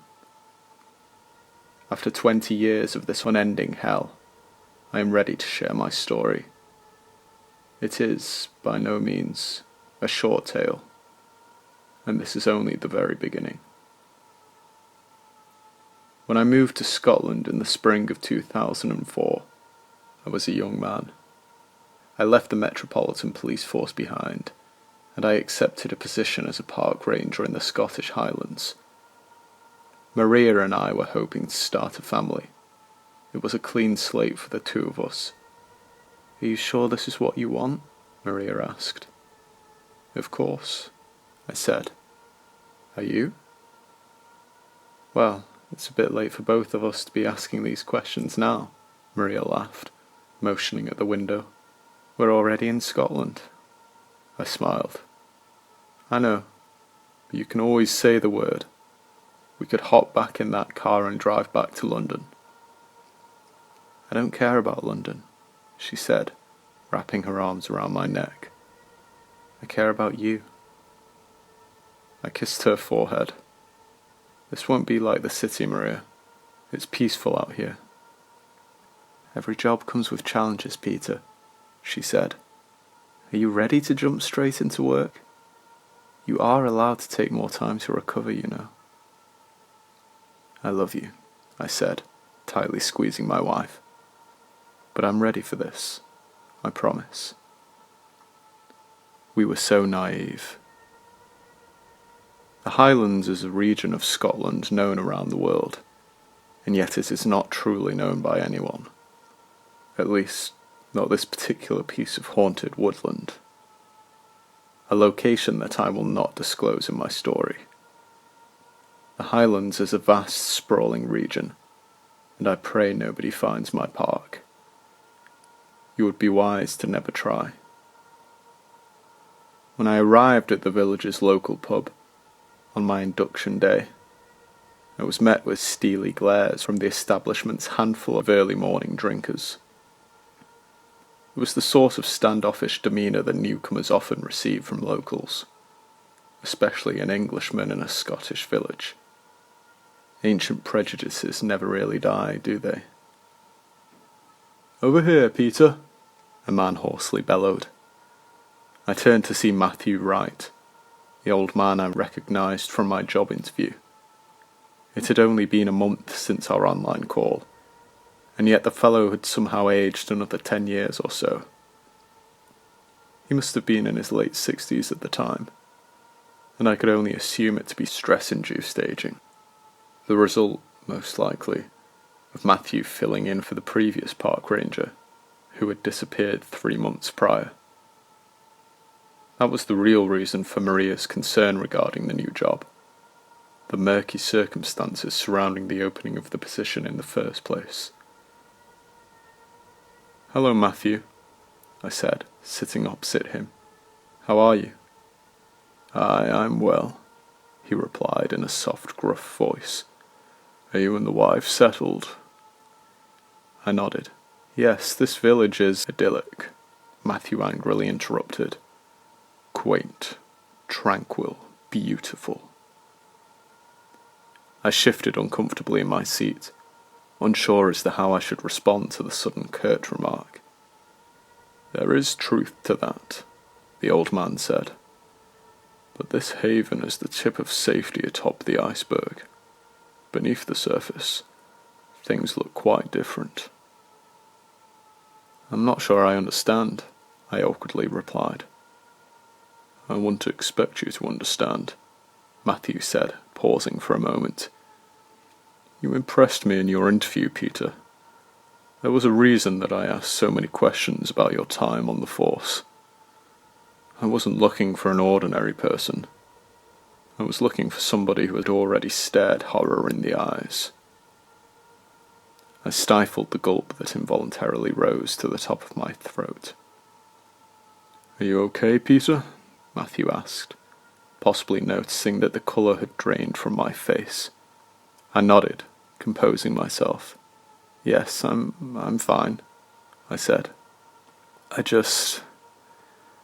I'm thinking about the woman who held the position before me."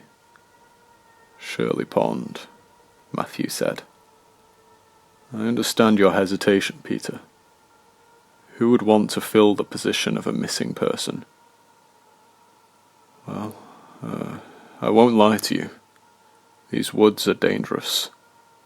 The job comes with risks." "I know," I said. "You warned me." I hadn't divulged that piece of information to Maria, as I knew she was already uneasy about me returning to work after the nervous breakdown in London. "I did," Matthew said, sighing. "But, well, what do you imagine might have happened to Shirley? What's the worst thing you've imagined?" I frowned at the horrid nature of the question. I imagined that the park ranger either tumbled over a mountainous cliff edge or met her demise at the hands of a wild animal. There are very few wild animals in the Highlands. A boar could have attacked the park ranger, but it was highly unlikely. "Here's the thing, Peter," Matthew said, seeing that I had no answer. "Your darkest idea does not compare to the true horror of the forest. And though I want so desperately to tell you what you will find in the woods, I will not bother." "Why?" I asked, frowning. Matthew sighed. You wouldn't believe me, boy. You simply would not believe me. Try, I said. No, he replied, shaking his head. You would laugh in my face and leave. Matthew said a lot without saying much, and I started to piece things together in my brain. The man, no doubt, believed in cryptids, monsters, perhaps old Ness herself, hiding in the lot. Being an English city boy with a rational approach to life, I didn't believe in such things. What's out there? Some sort of creature? I asked. Matthew eyed me for a few seconds, perhaps searching for the faintest hint of a smile on my face. Any sign of mockery, and I was certain I'd be fired before I'd even started. There are those who know what lie in those woods, Matthew said, nodding his head at a couple of drinkers in the pub. They've seen things. Seeing is the only way to make a person truly believe. Well, why didn't you hire a local? I asked. Look at us, Peter. We're old. Too old. And I couldn't bring myself to ask our children. But a stranger, well, that seemed... Matthew suddenly paused, scratching his face. I think I've rushed into this. Perhaps you said it yourself, I interrupted, feeling the job opportunity slipping from my grip. Nobody else is in a fit state for the position. Nobody in this village, anyway. It has to be me. Matthew slammed his fist onto the table, and the entire pub fell silent. Nobody moved a muscle. Nobody made a sound. I waited for the man to find his calm, collected disposition again. Peter, he eventually said, you don't even know what's in those woods. No, I agreed. I have to redeem... I just have to do this, Matthew. And as you said, I won't believe until I see it for myself. And even then, you won't believe, Matthew whispered. I smiled victoriously. So, are you going to show me the ropes? I asked. Only if you accept one thing, he said. Go on, I replied. Matthew sighed. Once you take this path, you cannot leave it. I nodded my head. I'm not sure whether the man viewed me as courageous or moronic. A mixture of the two, I imagine.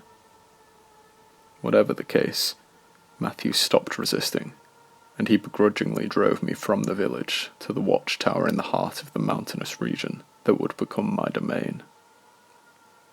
The Highlands of the Dead, Matthew said, as we clambered out of the car. That's an ominous name, I responded.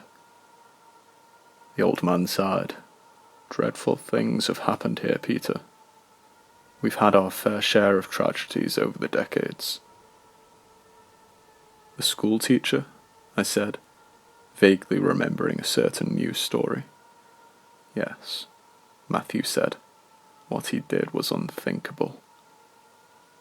I nodded, strolling towards the staircase at the foot of the watchtower. You've stopped prying me for information about the woods, the man said. I shrugged. I know you won't tell me. What's the use?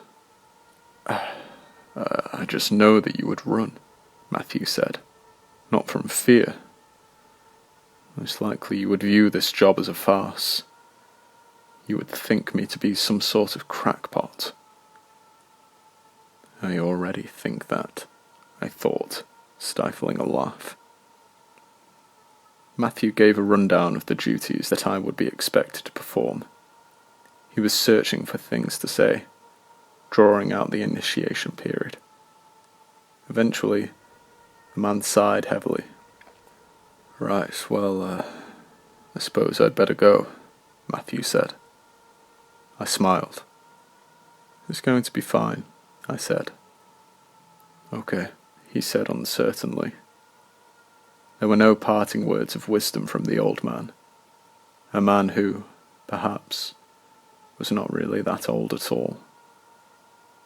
More hardened by the things he'd experienced. I would soon learn that. During the first few hours of my shift, I admired the gorgeous vistas from my perch atop the watchtower. Stunning, jagged terrain stretched beyond the horizon. Luscious green pastures and rocky hillsides lay beyond the pine tree forest. It was a place of outstanding beauty. Highlands of the Dead felt like a cruel name to me.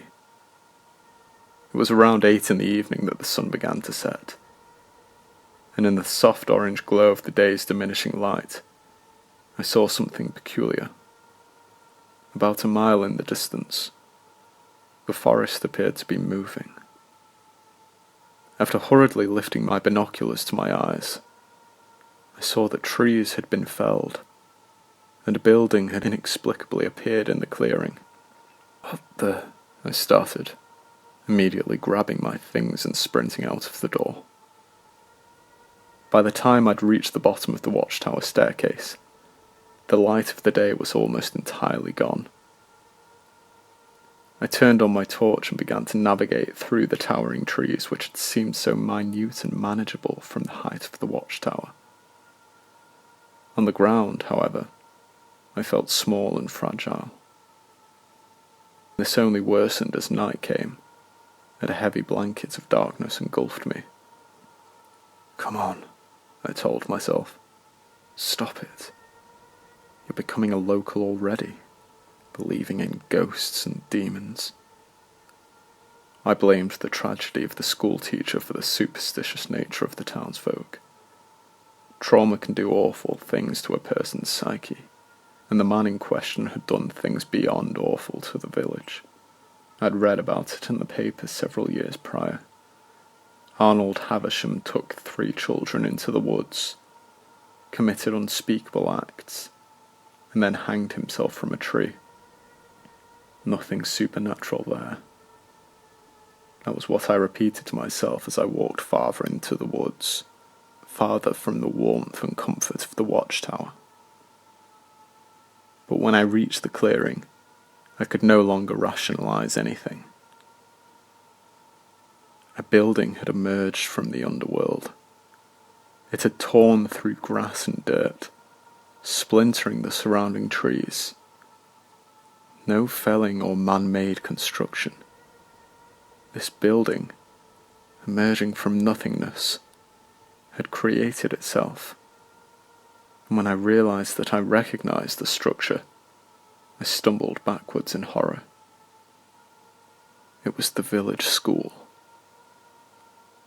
A moss-covered, ghoulish representation of the school building was lurking in the depths of the Scottish Highlands at the dead of night. How? I whispered, shaking. Matthew had been right. The horrors of the woods had to be seen to be believed. But I hadn't even seen the true horrors yet. A scream pierced the night, and I tumbled to the ground, managing to hold on to my torch. The haunting, pained sound came from the belly of the demonic building before me. A building that had clearly just risen from hell itself. And yet, defying all sense of reason, I found myself clambering to my feet and walking towards the ajar front doors. Redemption. It had been served on a platter for me. A chance to right my wrongs. A chance to forget London. That's a story for another time. I tore the splintered doors fully open, and one of them fell from its hinges. After stepping over the bumpy ground that had risen through the cracks of the floor, I shone my torch into the great abyss before me. I found myself lighting an overgrown, long-forgotten school corridor. The apocalyptic hallway was lined with rusty lockers coated in vines. The tiles crumbled beneath my feet, giving way to dirt and rocks, and as I disappeared deeper into the paranormal building, I began to regret my decision. But just like Matthew and the other villagers, trauma was guiding me blindly forwards. "Help!" a distorted voice screeched from the darkness. I followed the sound down a corridor to the right, finding that my torch seemed to be struggling to permeate the thick shadows of the halls. The school's atmosphere was unearthly. There was a blackness beyond comprehension, and a silence that gave way to the sound of my heartbeat. Please, a girl cried. It came from a room at the end of the corridor. Classroom 11A. Steadying my torch in my trembling hand, I took tentative steps towards the doorway, finally hearing something. A scratching sound in an otherwise silent building. Free hand pressed against the door. I gently pushed it open. The wood creaked ever so slightly as it revealed a tiny box room with 3 chairs and a whiteboard on the far wall. But there was nobody inside. There was only the sound of scratching from above. "Hello?" I called. The scratching stopped, and all that remained was, yet again, the sound of my heartbeat, an ever-quickening rhythm. Then, without warning, the ceiling tiles gave way, and I yelled as 3 bodies came tumbling from above. I fell through the open doorway and looked up at the terrifying scene from the ground. 3 school children, 2 boys and a girl, swayed from nooses which led into a blackened void beyond the vanished ceiling. But these were no corpses. The children had hollow eye sockets, burrowing deeply into their faces. Their gaping mouths revealed black chasms to match their eyes, and their skin was shallow. It scarcely clung to their skeletons, much as their tattered uniforms barely clung to their bodies. But most horribly, their necks were elongated to a couple of feet in length. With every swing, rotting feet lightly brushed the tiles of the floor. My eyes shot to the dead girl, whose empty, lifeless mouth twitched to utter a ghastly plea. Body frozen, I hoisted myself up and turned on my heel. I could hear moans of agony from behind me as I sprinted along darkened corridors, struggling to navigate my way out of the school. Everything looked different. I was trapped in an ever-changing maze. And when I finally found the corridor leading to the front doors of the school, the ground began to quake. The ceiling above slowly descended, and I realized the spectral building was sinking. I sprinted towards the exit, desperately trying not to stumble over the rocky surface beneath my feet. I could feel the fresh air spilling through the doorway. My brain was finally working again. I'd woken from a trance.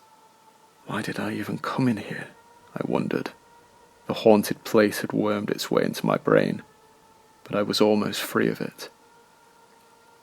And then, as I stepped through the open doors, something clutched my ankle, pulling me to the ground. "You belong!" a man shrieked. I turned to face a hand rising from a crevice in the dirt. A near fleshless, schoolish limb slithered out of the earth, and I frantically wriggled my ankle, attempting to free myself of the terrifying creature that had seized me. Then its face emerged, like those of the children who was rotting. It bore shallow eye sockets and a blackened mouth, a mouth that opened wide, unleashing a deep, unyielding cry. and as I looked upon its face, my mind filled the blanks. I realized who was emerging from the world beneath. I remembered the picture from the news article. Arnold Havisham. The building was plummeting into the ground below, and the undead schoolteacher was trying to take me with him. I clung to the dirt, desperately scrambling to stay in the world above, but my ankle had started to disappear into the hollow. And then I saw something.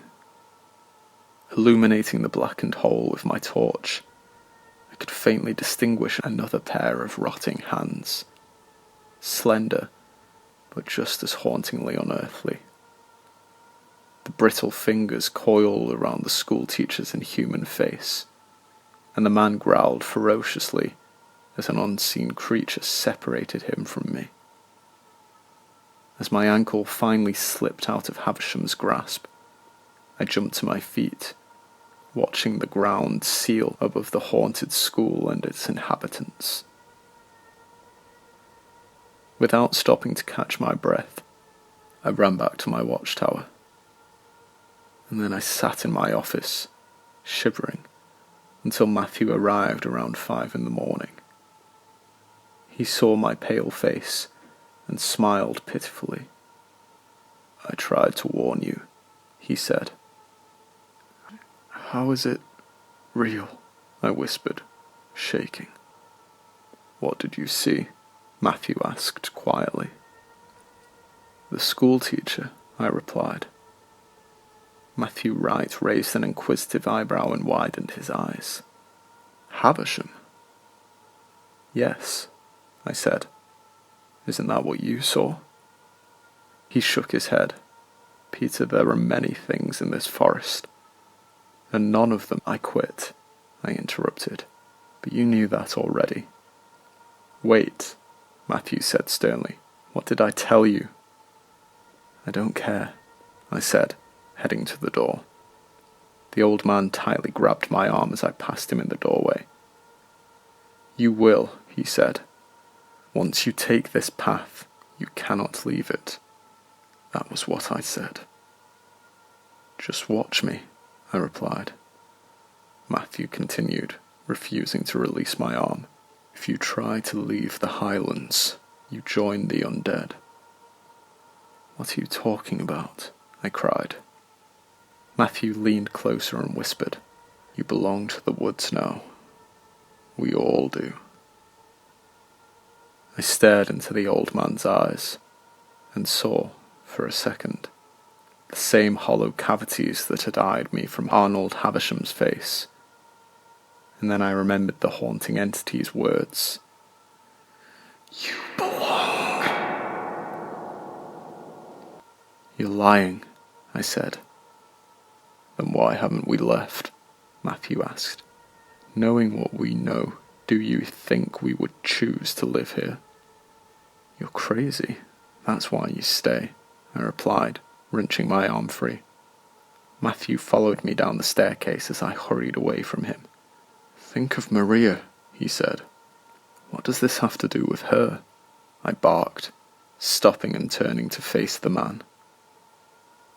"Everyone in this village is entwined with the Highlands," he explained, placing a hand on my shoulder.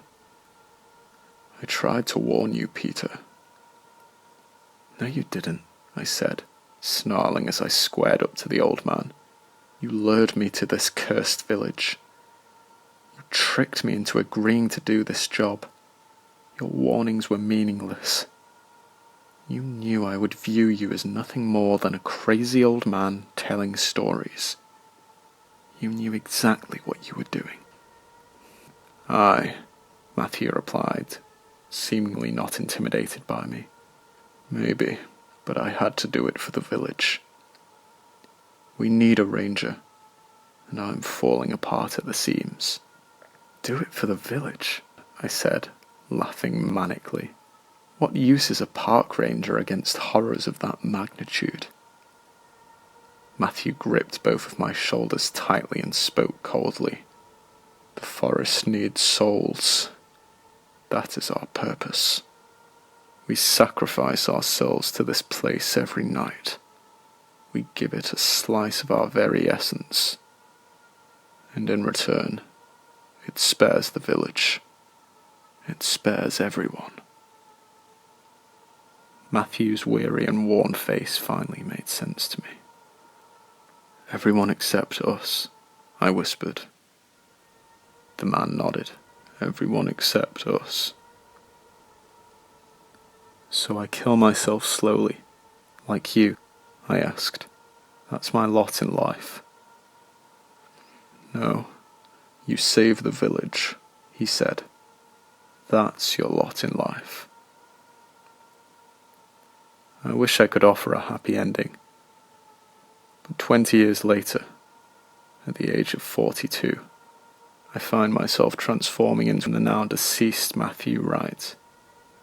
I have assumed his role as a withered, worn-out husk, who, on a nightly basis, sacrifices himself to the Highlands of the dead.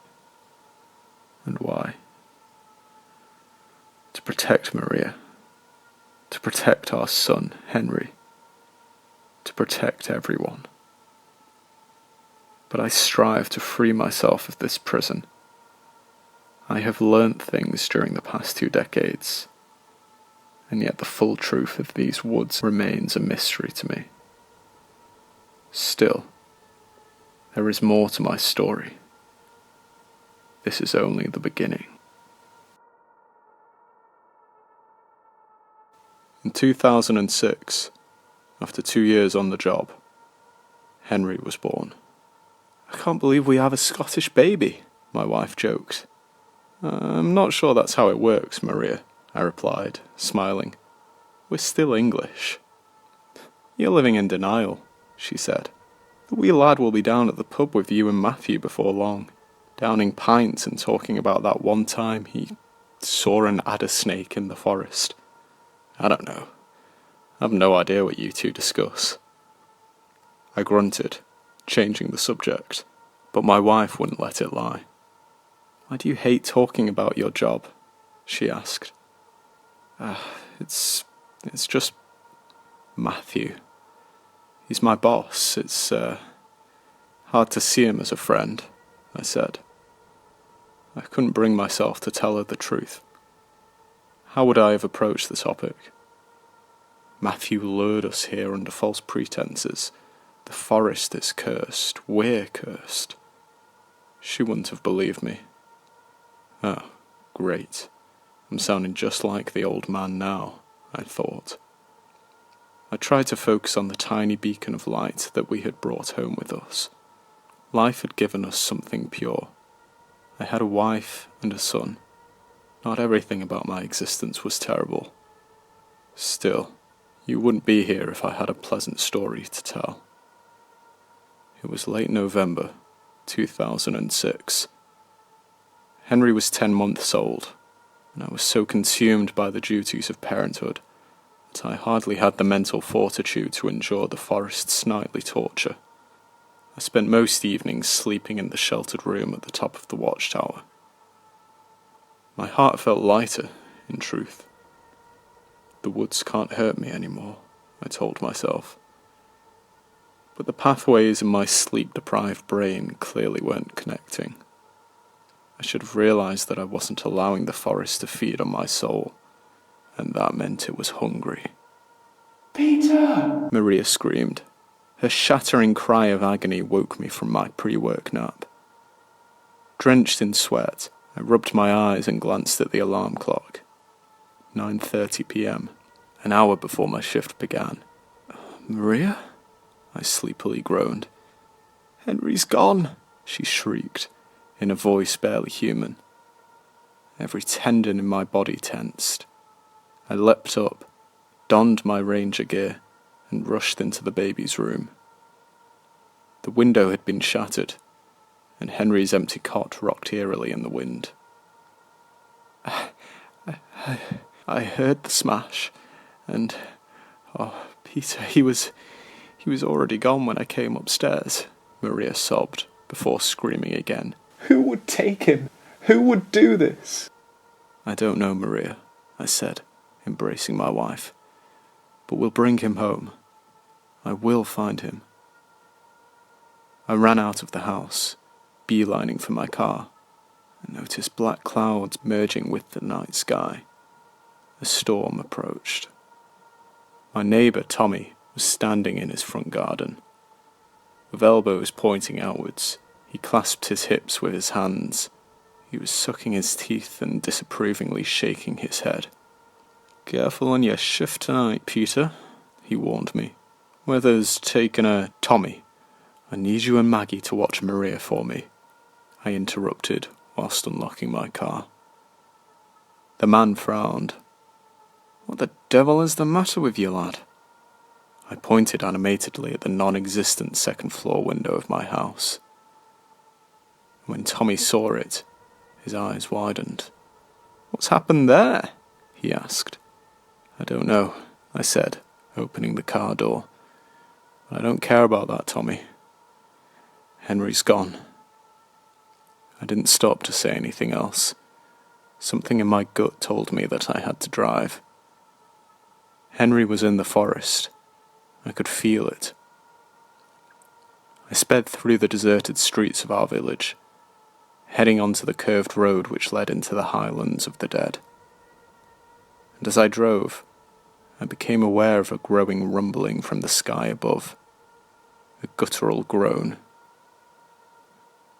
And then a blinding bolt of lightning illuminated the forest ahead. It was followed by a menacing thunderclap and a torrential downpour of rain. When I eventually arrived at the watchtower, the storm had reached a feverish crescendo of light and sound. The wooden structure was swaying uncertainly under the strain of the wind's endless onslaught. And as another lightning bolt struck the forest, it illuminated the sheltered room at the top of the watchtower. That was when I noticed something truly dreadful. The silhouette of a tall creature, with branch-like arms and legs. It almost had the shape of a woman, and in its arms, it cradled a bundle. Henry. The lightning disappeared, and the room plunged back into darkness. I flew out of my car and trudged through the thick, slushy muck leading up to the watchtower's staircase. Lighting the way with my torch, I took the steps 2 at a time, repeatedly losing my footing on the drenched metalwork. A sudden smashing noise startled me, and I braced myself against the handrail. I'm surprised I heard it over the roar of rain and thunder, but paternal instincts are unimaginably powerful, and the hair on my skin was standing upright. I leant over the side of the railing, looking up to the top of the watchtower, and then I screamed in horror as I saw 2 shriveled, discoloured arms shakily stretching over the edge of the top floor's railing. Fingers of an abnormal length were curled around a familiar star-covered blanket. There was absolutely no doubt in my mind. Henry was inside. I screamed. I was still 20 feet from the top floor. I wasn't going to make it in time. The creature's fingers released, and the bundle plummeted. I felt the world slow. As I curled my back over the edge of the railing, I watched the blanket unravel above me, and little Henry, with limbs flailing, tumbled out of it. His terrified eyes were swimming with tears, and he screeched manically as he fell towards me. His body clunkily connected with my chest, and I frantically scrambled to scoop him up. Against all odds, I caught him. I lost my footing for a second, but I managed to brace my body against the railing, and then I pulled the 2 of us to safety. Head throbbing, I fled down the staircase, and I was perplexed to find another park ranger vehicle parked alongside mine. It was Matthew. What are you doing here? I screamed over the rain. Maria called me, Matthew shouted. Is Henry okay? Leave us alone, I growled, barging past the man. You've been sleeping up there on your shifts, Matthew continued. Not venturing into the forest, not feeding it. Have you been watching me? I asked. I have a village to protect, Peter, the man said. You need to take Henry home, I said, ignoring the man's chastising comments. I took Henry's baby seat from my vehicle and belted him into Matthew's car. Then I turned to face the top of the watchtower. I hadn't seen the looming slender creature emerge. Is it still up there? I wondered, bracing for the sight of a dark shape on the staircase. But nothing came. I'm an old man. I don't have much fuel left in the tank, boy, the man coughed. You don't want me to take the reins. I'd doom us all to oblivion. What did I see up there? I asked, ignoring him. A tall woman snatched Henry. Woman? Matthew asked, eyes wide and lip trembling. Yes, I said. Matthew eyed the watchtower before running around to the driver's door of his car. He took one last look at me and uttered a parting warning. Stay in the woods tonight. Do not retreat to the watchtower. I watched the man speedily drive away, and I sighed heavily. I was simply relieved to see Henry being taken to safety. But as I stood in the heavy downpour, drenched to the bone, I wondered whether I might perish from hypothermia rather than whatever nightmare lurked in the woods. I had given the forest what it wanted. Not fear. It demanded attention. My baby's life had almost been snatched from me. I was terrified. What more could the Highlands want? Surely I had paid for my crime of neglecting the wretched place over the months. I wish Matthew had told me what would come next. The storm ceased. Not slowly. Not naturally. All sound abruptly halted, as did the rain and lightning. The clouds rapidly vanished, giving way to a patch of moonlight on the small clearing in which I found myself. A rumble began beneath my feet, the sound of earth shifting, and then a hand sprouted from the soil before me, the same hand I had seen earlier in the evening. Spidery fingers shot outwards at an alarming speed. Before I had an opportunity to react, the ghoulish palm had planted itself on my face. I sank into blackness. I wasn't in the forest anymore. I was in the world of that woman. She showed me terrors that, even after all of these years, I still struggle to put into words. I won't tell you all of the things I saw. Some horrors cannot and should not be seen. She showed me the bodies of my loved ones. Such visceral images, almost tangible. And I still remember Maria's face. Tears of blood trickled from her gouged eyes, and red streaks stained her pale cheeks. The woman tortured me with these visions for hours. When I woke, I was tucked under a blanket in my car. I panicked for a second, believing I'd shirked my duty. But then I saw Matthew's car beside me, and the man was sitting on the bonnet. I emerged from my vehicle on unsteady legs, and I checked my watch. It was some time after 7 in the morning. The dawning sun cast a fantastic glow over a forest which suddenly seemed so calm and soothing. A different realm than the one of the night before. I found you in the grass, Matthew said. I thought you'd be more comfortable in the car. I nodded, not willing to thank the man who'd sentenced me to that hellish life. It doesn't have to be this way, I said. There has to be something that could end all of this. Matthew paused for a long time before saying something utterly unexpected. Peter, you're not the only ranger burdened with this task. This undead affliction is a disease, and it's spreading. There are other villages and hamlets cursed by her. What is she? I asked. Nobody knows, Matthew replied. Somebody does, I said. I won't let Henry endure this fate. I have to find a way to save him. No, I have to find a way to save all of us. I won't be around to see that boy, the old man said. I'm so tired. And after 18 years, I'm starting to understand what Matthew meant. It was the 2018 Winter Gathering, a pre-Christmas celebration for the entire village. 150 people packed like sardines in a cosy hall.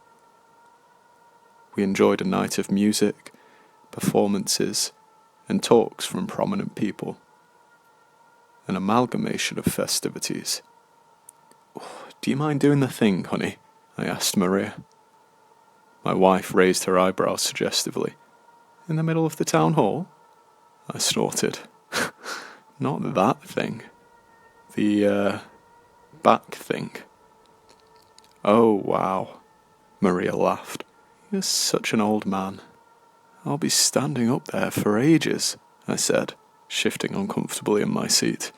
I don't want to get that annoying knot in the bottom of my spine. You'll be up there 5 minutes tops, she said. 36 is painful, eh? You should know, I replied, grinning. I received a thump on the arm, understandably. But Maria chuckled and twisted my torso to the side, before lovingly massaging my shoulders. I locked eyes with the neighbours, Tommy and Maggie, who were sitting a couple of rows behind us. Mags rolled her eyes at me, and Tommy rubbed his chin thoughtfully, before whispering something to his wife. She shook her head. Oh, look, Tommy said, pointing as the mayor walked towards the stage. It's Mrs. Avish. Stop it, Maggie tutted, slapping her husband's wrist. And now, Peter Tully will say a few words, the mayor announced. I'm not a public speaker, but given the year's events, the villagers were expecting some promising words about the future. Matthew Wright had, 1 month prior, passed away, and as much as I loathed the man for tying me to that wretched place, I understood why he had done it. He tried to make amends. He protected my family over the years. He even searched for answers that might save the village, after claiming to have given up on the world. He craved redemption in my eyes. Matthew Wright was a desperate man, and I may have well done the same in his shoes. Maria, Henry, and I were the only people beside his hospital bed. A couple of villagers stopped by, of course, but his family died long ago. He was the last in a long line of Wrights, cursed by the Highlands of the dead. Who's going to keep Dad in line, Uncle Matt? Henry asked. The old man chortled, before spiralling into a coughing fit. That's karma, I told him, smiling. Matthew smiled back. It's a shame that we should finally see eye to eye on my deathbed, he croaked, chuckling. There are, of course, a few things we should discuss before I pass. Maria awkwardly cleared her throat. Come on, Henry. Matthew beamed at my wife and son as they walked out of the door. A beautiful family, he said. I nodded. I'm lucky. No, Matthew replied. You were unlucky to meet me. Look at you. You're not a boy anymore. I stole your life from you. I should have... I shook my head. No, you warned me that there were things you couldn't tell me. Dangers in the forest. I heard you and I felt a knot of fear in my gut. I could have listened to that instinct, but I didn't. I was carrying my own trauma. I had something to prove. But you should know that I chose to start a life here. And I have a family. I'm luckier than most. The old man spluttered. You know, I had a wife once, Peter. You never told me that, I said. Matthew shrugged. Long before you arrived in this village, I had already lived a full life. Paisley and I were trying for a baby. What happened? I asked. They came at night, Matthew whispered. Inhuman things from the old factory over the ridge. And they took her. They took Paisley. The old man cried, and I comfortingly placed a hand on his shoulder. I was a park ranger at the time. I knew about the horrors of the Highlands, Matthew continued. It was a secret passed down from the rangers to their children.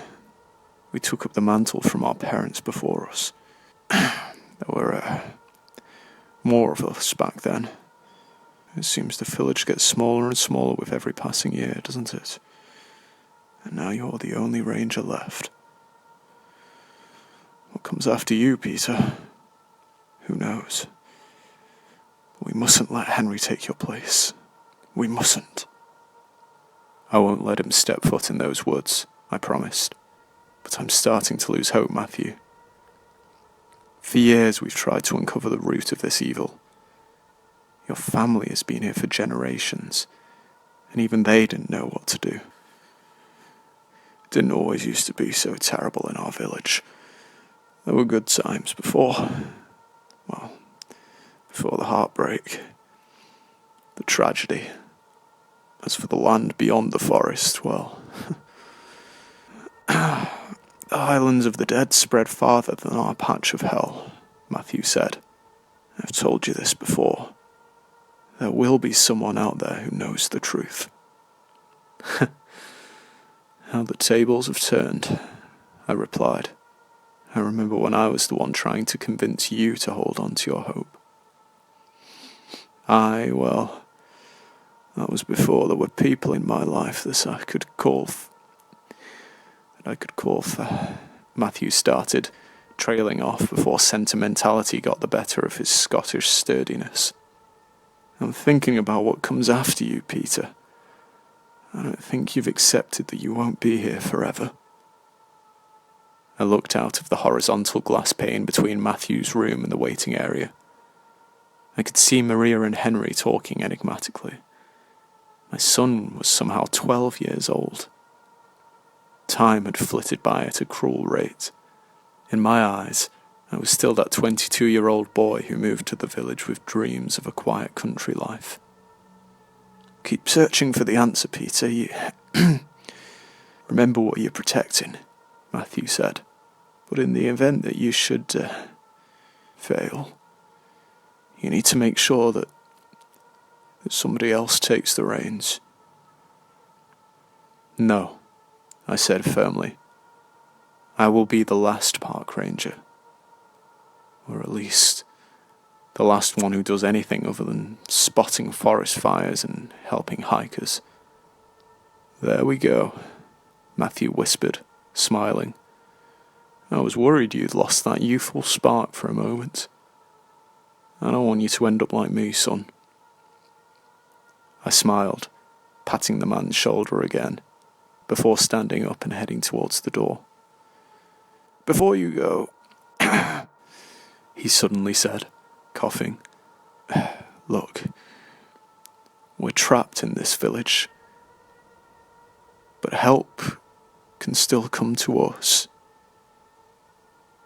And that was the last thing Matthew Wright ever said to me. After mulling over his parting words, I made an arrangement with Eileen Smith. She, like many others in the village, was aware of what lay in the Highlands. Not all who visit the village become tied to this place.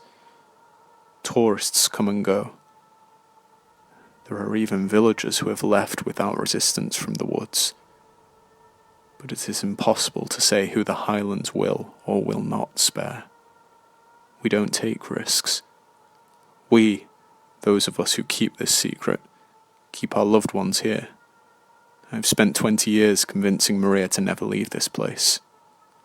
Eileen insisted I speak to you about a guest, I said, laughing into the microphone.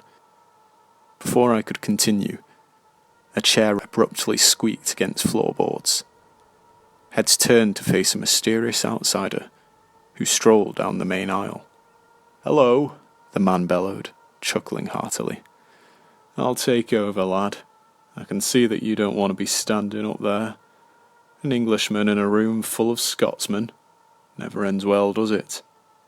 The room erupted into a chorus of laughter, and I awkwardly shuffled away from the microphone, content to be standing silently alongside Eileen. When the man arrived on the stage, he hopped up with ease. "Good evening, my fellow Highlanders," he roared. "My name is Kieran Green. I come from a little hamlet just over the hills. You might know the one. Or maybe you don't, because, well, you don't really leave this place, do you?" I anxiously eyed Eileen, and she nodded her head. We had not come to the decision easily, but it was time to do things differently. It was time to break the cycle of secrets. I just dreaded how my wife and son would react to Kieran's announcement. The man sighed, planting his hands on the podium before him. "You see, there's something that many of you know. Something that you've not wanted to tell your loved ones. A secret of the land passed from generation to generation. And I know all about that. These Highlands have been host to many a sorry sight. See, our hamlet used to be much bigger. And then they came. Dark things in the night. They killed families, friends, neighbours, and we swore it would never happen again. We realised that secrets would kill us all." A hushed wave of whispers spread through the hall, and I locked eyes with Maria. "What's happening?" she mouthed at me. I had no response. "There is a special duty performed by the park rangers of this village," Kieran continued. "Well, the sole remaining ranger. And it doesn't involve spotting fires or herding sheep. It's some things are better left unsaid," Tommy suddenly shouted, rising to his feet. "Stop making a scene," Maggie begged. "I'm protecting you, dear," he said, before looking at the crowd. "Yes, there are things that happen in those woods, but the people of this village don't need to know about them." "Wrong," Kieran interrupted, silencing my neighbour. "Some of you have seen things you couldn't explain. Perhaps you have dismissed those things, but judging by the look on your faces, I'd say not. You are not safe. I ask again, how many of you have ever left this place?" The room fell silent. "Aye," Kieran nodded. "And how many of you stay because, at some point in your youth, somebody warned you not to leave?" I saw faces twist and turn. People eyed one another suspiciously. Eileen's husband cast a disparaging glare in her direction. Maria surveyed me with teary eyes. "I do not blame your village for spending a century concealing this treacherous truth," Kieran continued. But we have watched tragedy after tragedy befall our land, have we not? And with each fresh horror, the darkness grows. Why now? A woman cried from the crowd. Why tell us after all of these years? Kieran turned to face me. Ask the park ranger. I eyed the vicious mob sitting in the hall. Maria couldn't even look at me.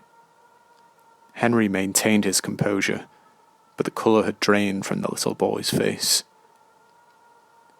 I made a decision, I said. A decision backed by Matthew Wright himself.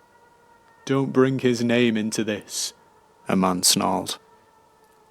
Matthew and I have seen things that most of you would never understand, I continued, striving to hide my unsteady disposition. And we decided to break the cycle. Please, Mark, Tommy said with tearful eyes. Enough. You've said your piece. It's done now. I shook my head. It isn't done, and it'll never be done. Do you want to know what lies in that forest? The dead. Our dead. And as long as we do nothing, we will continue to feed these Highlands. Look at our children. Do they deserve this? There is nothing that can be done, an old woman called. All who tried have died. Not true, Kieran interrupted, pushing me aside and leaning towards the microphone. I have tried. Peter has tried.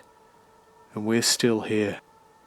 We already know about the woods, the Highlands of the dead. But we keep to ourselves, and nothing bad happens, a man shouted. Bad things happen all of the time, Kieran said coldly. Peter Tully has been giving his soul to the woods for 14 years. He's a shell of a man. Look at him. He does it for you. And if he were to stop, well, the forest would have to look elsewhere to feast on souls. Something has cursed this land, I added. We don't know what lies at the heart of the Highlands.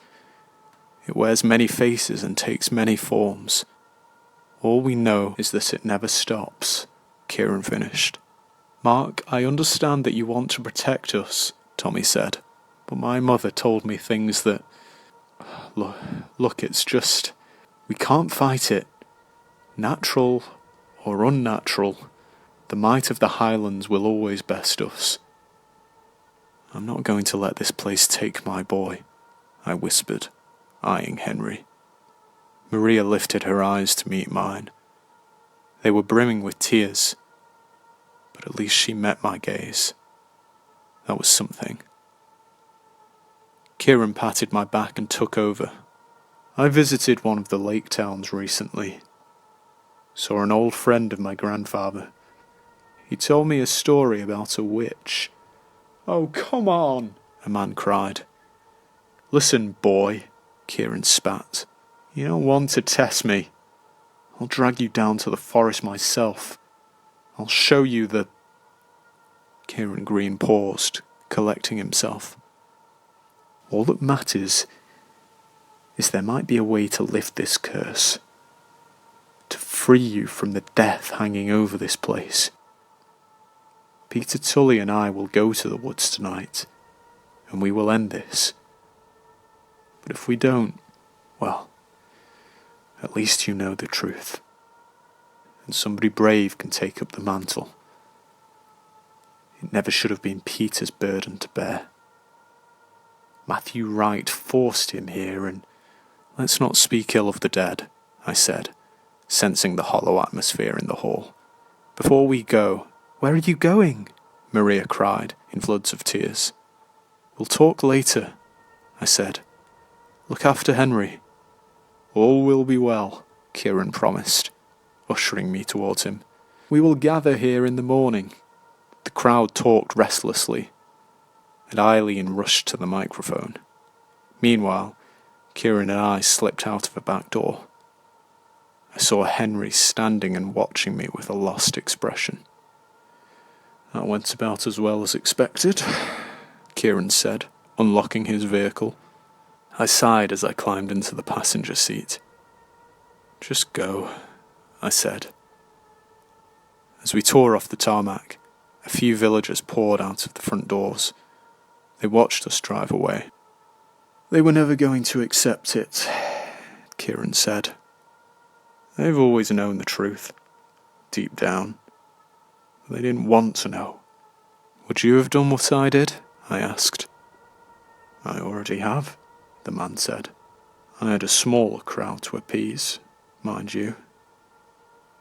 They deserved to know a long time ago, I said. Well, ignorance is bliss, Kieran replied. But we don't have that luxury in the Highlands. I learned that the hard way. He took a dirt road into the thick of the woods. I frowned. Kieran, I usually turn a left. We all learn hard lessons, Kieran said, interrupting me. My hamlet used to be, well, a village, roughly the size of yours. That all changed when the creatures came. Matthew told you all about that, didn't he? Yes, the incident at the factory, I said. But this road is the... And it wouldn't have happened if everybody had known the truth, Kieran interrupted a second time. Since then, every time the creatures come, and they always come, my neighbours know what to do. Of course, they don't know what I do to keep them safe. There are still some secrets we must carry to the grave. Isn't that right, Officer Tully? The man slowed to a stop and secured the handbrake. We were sitting in the middle of the forest. What are you trying to say, Kieran? I asked, unsettled by his shifting demeanour. The man sighed. I wasn't going to come here without a plan, Park Ranger. Do you know what I found when I did a little background research on you? A terrible story from London. A newspaper article about a police officer who fumbled negotiations with a robber. Do you ever dream of that little girl, Peter? The one who died as the result of your miscalculation? I clenched my fists. It wasn't like that. I didn't know he would shoot. But it was no secret. The whole city knew. That's why we moved to a place in which nobody knew your name, Kieran finished. Why are you doing this? I asked. Do you not trust me? Is that the problem? I want the same thing that you want. I know you do, Peter, Kieran said. And aren't the Highlanders lucky to have such a brave Englishman on their side? He's come to save the day. We Scottish peasants would be lost without you. I don't really care about your ancient prejudice, I said. Let's just finish this and... The sudden blow to my temple sent a ripple of pain through my body. Acting on impulse, rather than any conscious form of thought, I scrambled for the car's door handle and fell onto the forest floor. Prejudice? It's not as personal as that, Kieran said, stepping out of the driver's side. I mean, I do hate the English, don't get me wrong. But this isn't some meaningless act. No, this is about the survival of my people. I groaned, clutching the side of my head and stumbling shakily to my feet. The vision in my right eye was uneven and blurry. My left eye was just as useless as ever. But I could vaguely distinguish Kieran approaching with a torch in his hand, the blunt instrument he had used to assault me. I don't know how to stop any of this, Kieran admitted. But I do know how to give the woods what it wants, and it's been craving you for a long time. I think it might finally spare my hamlet. All I have to do is give you to it. So I didn't lie, Peter. Not really. This is for the greater good. I stumbled to the side, supporting my weight on the car. What about this village? I asked. They're people of the Highlands too. Kieran shrugged, striding towards me. Not my people. Concussed and near blind, I raised an arm to defend myself, but Kieran swiftly bludgeoned my face a second time, and I fell to the ground in agony. Spitting teeth and blood into the dirt, I tried to crawl away. Family, Kieran said. You understand, don't you, Peter? That's what it's all about. I told you. I don't care about Scotland or England. I just care about my own flesh and blood. I've got 2 boys at home. So, try to understand that. I rolled onto my back, propping my body against a nearby tree. The wind picked up, and I heard strange guttural noises from the earth below us. It's almost time, Kieran said, raising his torch. The forest will be so thankful that I brought you. You have saved people, Peter. Just not your people. Barely clinging to consciousness, I spat blood at his feet, and the man laughed. Aye, I'll give you that one, Englishman, he said, patting the red specks on his trouser legs. Don't worry, I'll make this quick, I promise. I'm a man of my word. I croakily laughed. You're no man. Kieran scowled, clutching his torch with both hands and preparing to swing it downwards. I closed my eyes and awaited the embrace of darkness. I could only see Maria and Henry. I prayed that they would find a way to free themselves of the Highlands. I didn't want their forgiveness, just their safety. A thud sounded, but I didn't feel a thing. And when I opened my eyes, I found myself facing an unlikely sight. Tommy. He was towering over Kieran's crumpled body, and there was a shovel in his hands, a shovel which he promptly dropped to the ground, before rushing over to me. He's no man, and he's certainly no Scotsman. Come on, Peter. Parked a dozen yards down the dirt track, Tommy said, panting as he reached down and hoisted me to my feet. Let's get you to the hospital. I hobbled to the car, supporting my weakening body on Tommy's shoulders.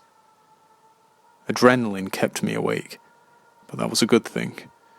I didn't want to pass out with a head injury. I closed the car door, and Tommy rushed to the driver's side. As his body flitted past the windscreen, I squinted, desperately trying to discern a moving shape at the edge of the tree line. Kieran. Drive! I cried, as Tommy clambered into the car. Kieran threw his body onto the bonnet. His bloody, bruised face matched my own. Watch out! I cried, as Tommy rapidly reversed the car. The rear bumper collided with a sturdy tree trunk, and Kieran crumpled into the windscreen.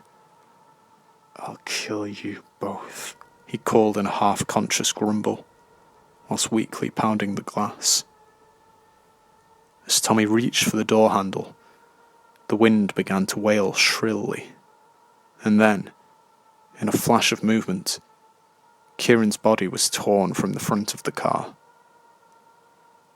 Tommy and I watched in confusion as a shape rose from the dirt. A horrifyingly tall spectre with the faint shape of a woman. But it was not human. I'd seen horrors like it before. The undead entity meshed seamlessly with the forest ground, and its branch-like arms seized Kieran by the throat. Something about her was different from the other creatures I'd seen in the Highlands. The tattered clothes, So familiar. Mercy, Tommy said. It can't be. What? I asked, head falling apart at the seams. Shirley Pond, he said. I recognised that name. I hadn't heard it since the day I moved to the village. 14 years earlier, Matthew told me about a park ranger who disappeared in the woods. The one who came before me. My friend furiously revved the engine and beelined for the main road. We left Kieran and the undead spirit of Shirley Pond behind. Since that first night in the forest, I've always suspected that it might have been her whose gnarled, rotting hands saved me from the school teacher. I still do not know for certain, but I know that she saved Tommy and me. 5 years have passed since Kieran Green took me to the forest. A lifetime in so many ways. The world has endured wars and a pandemic, but that reality seems so distant and detached from our village's bubble. Since that momentous winter gathering, the townsfolk have reconciled with one another. Maria and I work together now, and I've promised to be a better partner. No more secrets. Today, the village faced its demons. An arduous road led to that juncture. You see, it was never a question of whether I had told the truth in that town meeting. Nobody doubted the insidious nature of the Highlands, even those who had never entered the woods. They'd all seen things. They'd all felt things. No, this was about forgiving deceit, more than overcoming disbelief. Following my brush with death, Tommy accompanied me on shifts, though Maggie didn't like him doing so. I wasn't keen on the old man doing it either. His arthritis was worsening, but he insisted that someone needed to look after me. He still views me as the boy he met 20 years ago. Speaking of which, Henry is 16 years old. An adult, in his eyes. Then again, I shouldn't tease him. Maria and I were only 6 years older when we moved to this place. A horrifying thought. This morning, as I sat in my watchtower and basked in the warm glow of the sunrise, a sudden knock jolted me from my chair. I spilled my cup of tea and sighed heavily before swivelling around to face the door. Outside the window, there stood a man I didn't recognise. "May I enter?" he called. The man spoke with an English accent, which left me leery. "Not until I know your name and why you're here," I said, reaching for Matthew's old revolver beneath my desk. Not a legal firearm, of course, but my duties weren't exactly the same as those of normal park rangers.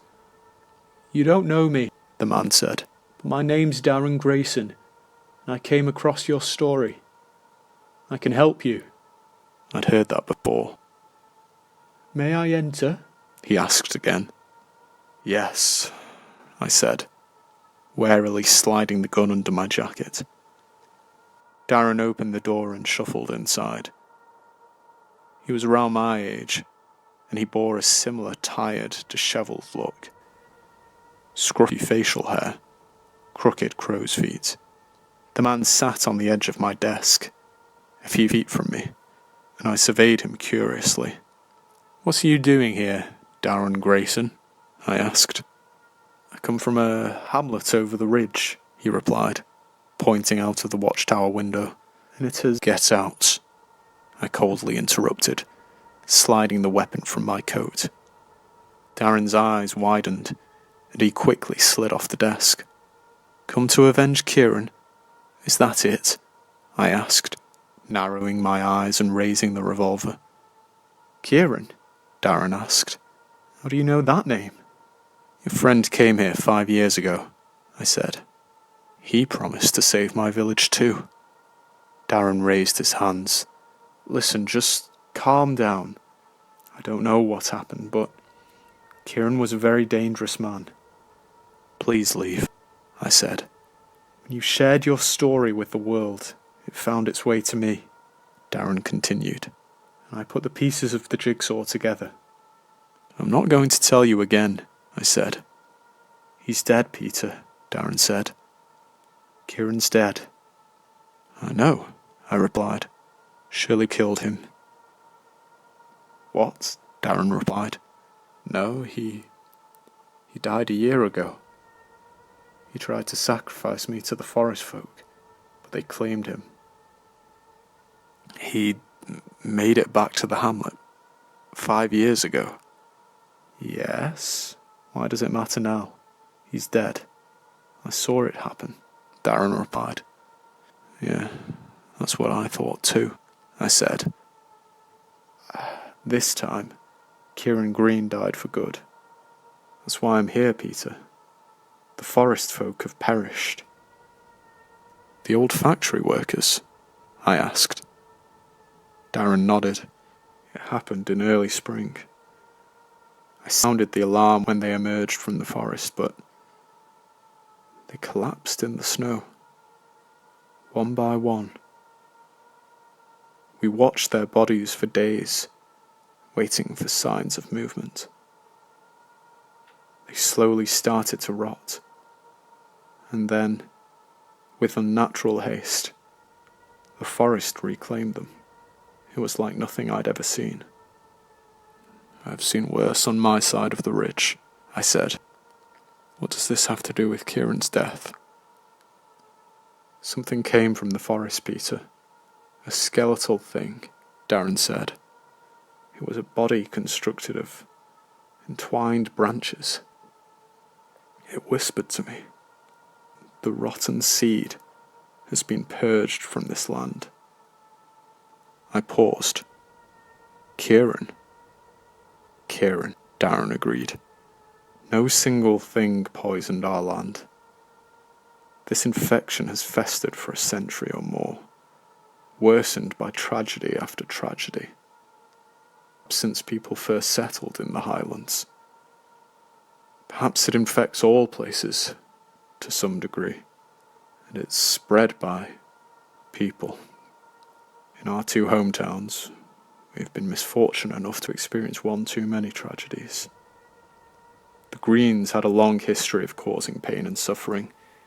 It began long before Kieran. It was his great-grandfather who ran the factory, Lachlan Green, a tyrant who employed young boys and girls for a pittance. He forced them to work in terrible conditions. No sunlight, scarce food. Many of the children developed rickets. And when they died a young, unnatural death, the forest took them, and they were sentenced to an afterlife in the Highlands. Most likely, they came to our hamlet seeking revenge for Lachlan Green's injustice. They only ever wanted his great-grandson, I said. Yes, Darren said. And after they were finally laid to rest, I could have left the Highlands with my family. But our hamlet has become a quiet, beautiful place. It was only when you shared your tale of horror that I see now that this disease spreads beyond the ridge. So, something rotten lives in this village? I asked. The man nodded. Well, I continued,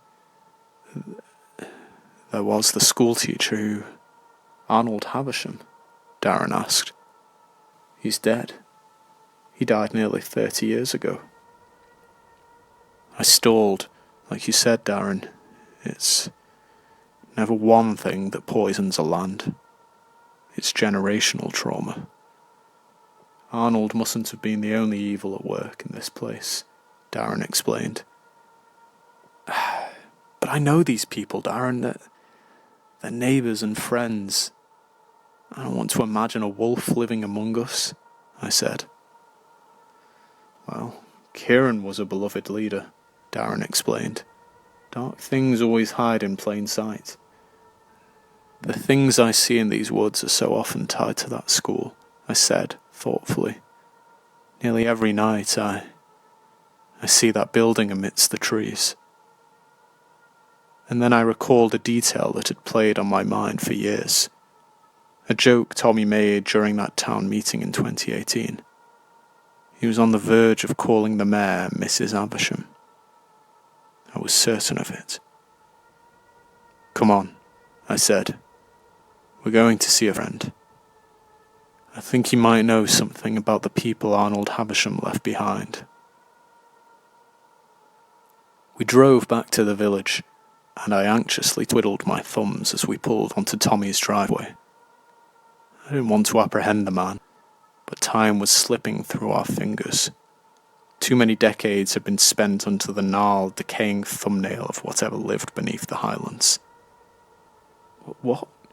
I don't know why I said that about Eileen," Tommy nervously said. "It was a stupid joke to make." "Tell me what you know," I said. "Nothing, Peter. It was just a joke," my neighbour insisted. "Why would you call the mayor Mrs. Aversham? Was she married to Arnold?" I asked. Tommy laughed, and then he immediately stopped himself. "Why is that so funny, Tommy?" I asked. It took me back to my days on the force, investigating crimes. My persistence finally wore him down. "Eileen was Arnold's sister," Tommy said. "We all loved her, so we never blamed her, okay? We made her the mayor, for crying out loud." "Is she the only surviving Aversham?" I asked. "What's the use in dredging up the past, Peter?" "There might be a way to end all of this, Tommy," I said. "Look, 30 years have passed since Arnold Aversham took those lives. But the evil in the forest lingers, and it won't extinguish until we stamp out every last weed." "Weed? What are you saying, Peter?" Tommy asked. "He's saying that evil lives here," Darren said. "Right in the heart of your village."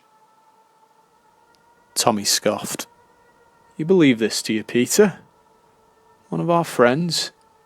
"That school has haunted the forest for decades," I said. "It calls to me. There has to be something we've missed." "Arnold Havisham is dead," Tommy said. "What more is there to say? A terrible thing happened, and the forest hasn't forgotten that. Trauma stains the Highlands of the dead. That's how you've always explained it, Peter." "Well, what do I know? What do any of us know? But if Darren's story about lifting the curse happens to be true..." "It is true," Darren promised. "Well," I said, "I think we should go and talk to the mayor." Tommy sighed. "Eileen's not the one who can help you." "And who can help us, Tommy?" I asked. "Her mother, Geraldine Aversham." "Her mother's still alive?" I asked incredulously. Tommy nodded. "Aye, she must be ancient by now. She keeps to herself. Old Victorian build by the lake at the forest edge. You know the one." "The run-down shack off the A road?" I asked. It always looked abandoned to me. Haunted. Might as well be. Nobody but Eileen has seen Geraldine since Arnold did those terrible things. She doesn't speak. Doesn't even eat without assistance. There's nothing but a ghost in her place," Tommy said. "It's a sad thing. She was the heart and soul of the village for many years. We all miss her. But Eileen says her mother just seems unable to face the world. So, she probably wouldn't talk to us?" Darren asked. Tommy shook his head. "We have to try," I said. With Tommy anxiously watching from the driveway, Darren and I hopped into the car and we drove to the lake. I hardly noticed the Victorian heritage of the ramshackle abode. There was nothing grand or glamorous about the neglected home, and I saw that I'd never inspected during my 20 years in the Highlands. A structure held together by flimsy foundations, much like everything and everyone in the village. "That's Eileen's car," I said, as Darren parked alongside a grey Range Rover.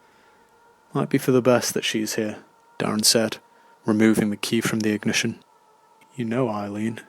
She might be able to help Geraldine talk." As we exited the vehicle, nerves constricted my gut.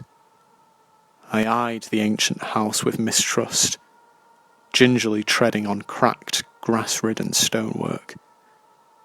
We stepped onto the wooden porch before Geraldine's door, and it was not just the rickety, unreliable floorboards that filled me with unease. It was the atmosphere of our mid-afternoon house call. The lake was unnervingly still, but the woods swayed unstably, beckoning us to enter. Darren knocked on Geraldine's door, and we waited for several minutes. When Eileen answered, she was flustered and horrified to see us. "Peter? What are you... Who's this?" she asked. "Darren Grayson," I answered. "He comes from the hamlet beyond the ridge, and he's got a lot of nerve," Eileen interjected, eyeing Darren coldly. "Kieran Green tried to condemn the people of this village to..." "I know," Darren said. "I know that, Mayor Smith. But he's gone now, and we can fix everything. Our hamlet is free of the dead." My phone buzzed, and I pulled it out of my pocket whilst the pair continued talking. It was Maria. I forgot to take Henry to school, I realised. I hurriedly texted my wife to apologise, and I explained that I was at Geraldine Avisham's house. "Everything okay, Peter?" Darren asked. Yeah, it can wait," I said, putting my phone back in my pocket. "It's not happening, Peter," Eileen insisted. "My mother won't talk to you. She doesn't talk to anyone." "If we could just see her," I started. "I said no," Eileen shouted, slamming the door in our faces. "Well, that was odd," Darren said, sighing. "Another dead end." I didn't spend many years as a police officer before moving to the Highlands. I would hardly call myself a world-renowned detective. And yet, it was undeniable. "Eileen is hiding something," I said. Darren frowned. "Is she not just being protective? Her family has endured a lot, you know." "No, and I'm thinking about what Tommy said. Geraldine was such an integral part of the community, and she's not been back there for 30 years. No friends have visited her. Grief is a wretched thing," Darren said. "I don't deny that," I replied. "I think Tommy and the other villagers buy that tale, but..." "You don't trust Eileen," Darren said. "No," I replied. And the more I thought about it, the more I realised I'd never really trusted her. There had always been something evasive about the woman. She was a person of few words. A select few words. As Darren and I stood on the porch, contemplating our next move, a creak sounded from the rear of the house. The sound of a door opening. "Reckon that's her?" Darren asked. "Only one way to know for sure," I said. As we crept around the side of the derelict house, I noticed a large window coated in assorted forms of overgrowth. I'm not sure what possessed me, but it was more than piqued curiosity. I found myself tearing the vines and shrubbery away, and then I began to scrub the window's filth with the sleeve of my jacket. "Darren," I whispered, "you might want to see this." Through the cleaned loophole I had formed in the centre of the glass pane, we could see Geraldine's living room. It was illuminated by the midday sunlight, and on a dusty, neglected armchair there sat a pile of ashy clothes with the vague posture of a sitting person. "Is that—" Darren started. "Geraldine Aversham," I finished. Darren and I did not say any more than that.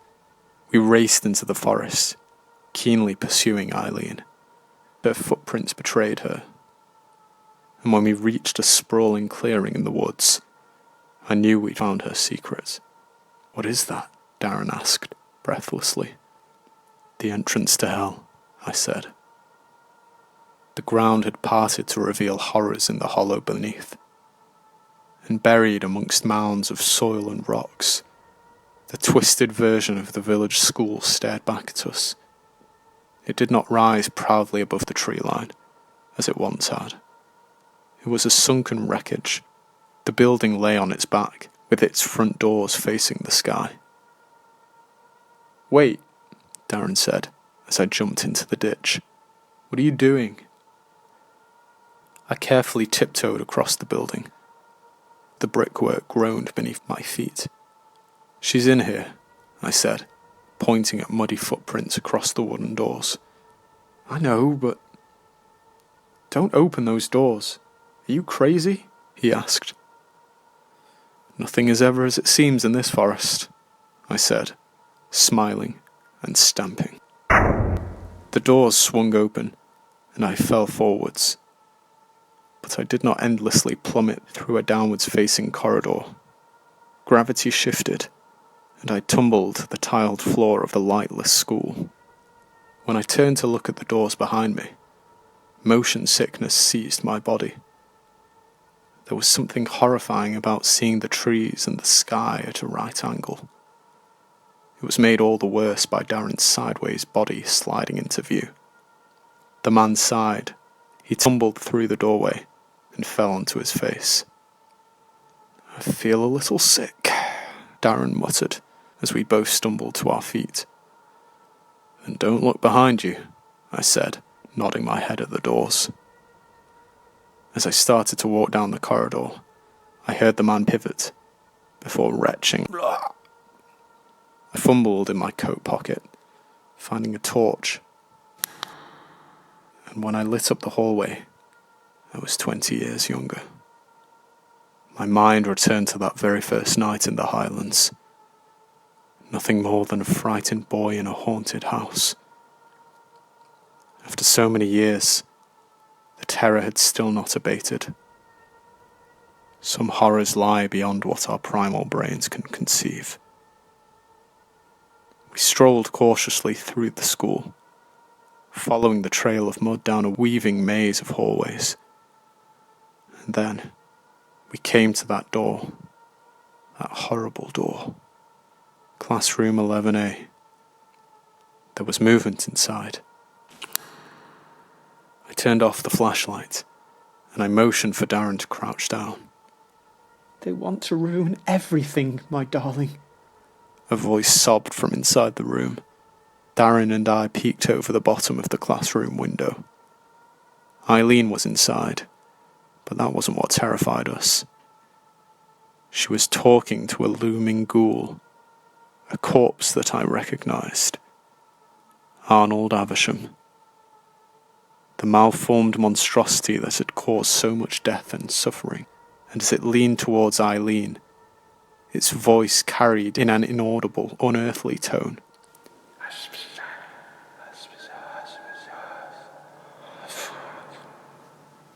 "I know, my love. I'll bring you more little ones. I promise," she cooed, stroking her undead brother's cheek. "But things have been difficult." That same icy, inhuman whisper sounded. "Yes, the ranger. He's brought someone to the village and—" Another whisper sharply sliced into her sentence. "Oh, Eileen said. I see." And then her eyes shot to the window. She and her haunted sibling looked at Darren and me with equally black, lifeless eyes. Before we could rise to our feet, Arnold's arms had elongated. The door was wrenched from its hinges, and our bodies were dragged into the classroom by the murderous schoolteacher's undead fingers. He held us down as the mayor walked over to our writhing bodies. The withered, grey-haired woman sighed. "Do you love your family, Peter?" she asked. "Would you do anything for them?" "I have always loved my brother. Nobody else did. Not the father who left us. Not our goody two-shoes mother. Even when Arnold became a teacher, following in her footsteps, he still wasn't good enough. But we silenced her ceaseless chattering and nagging, didn't we, Arnold?" "You're unwell, Eileen," I croaked, as Arnold's terrifying fingers constricted my breath. "That's what they all said to my sweet brother, too," she moaned. "He didn't want to wear the mask that was thrust upon him. He was different. He was pure. And those children..." Ghostly, muffled wails sounded beyond the walls. "They should have been honoured that Arnold chose them," Eileen snarled. "They were the purest of the bunch, and he wanted to be with them forever. What purer love can there be? And you..." The woman walked over to Darren Grayson. "The cleanser of the Highlands. Death follows in your wake, doesn't it, Mr. Grayson? But your story ends here. This is our land," she shrieked, clasping her hands around Darren's throat. "And when I'm done with the two of you, I'll pay a visit to your little hamlet, Mr. Grayson. Perhaps you have some pretty young playthings for my sweet brother." In a sudden blur of motion, Darren plunged the knife into Eileen's abdomen. I hadn't noticed his arm wriggling free of its restraints. The deranged woman howled in excruciating pain, clutching her wounded torso and stumbling backwards. Her inhuman brother released us, and he rushed to his sister's aid, cradling her in his rotting arms. "Is it over?" I asked, backing towards the door.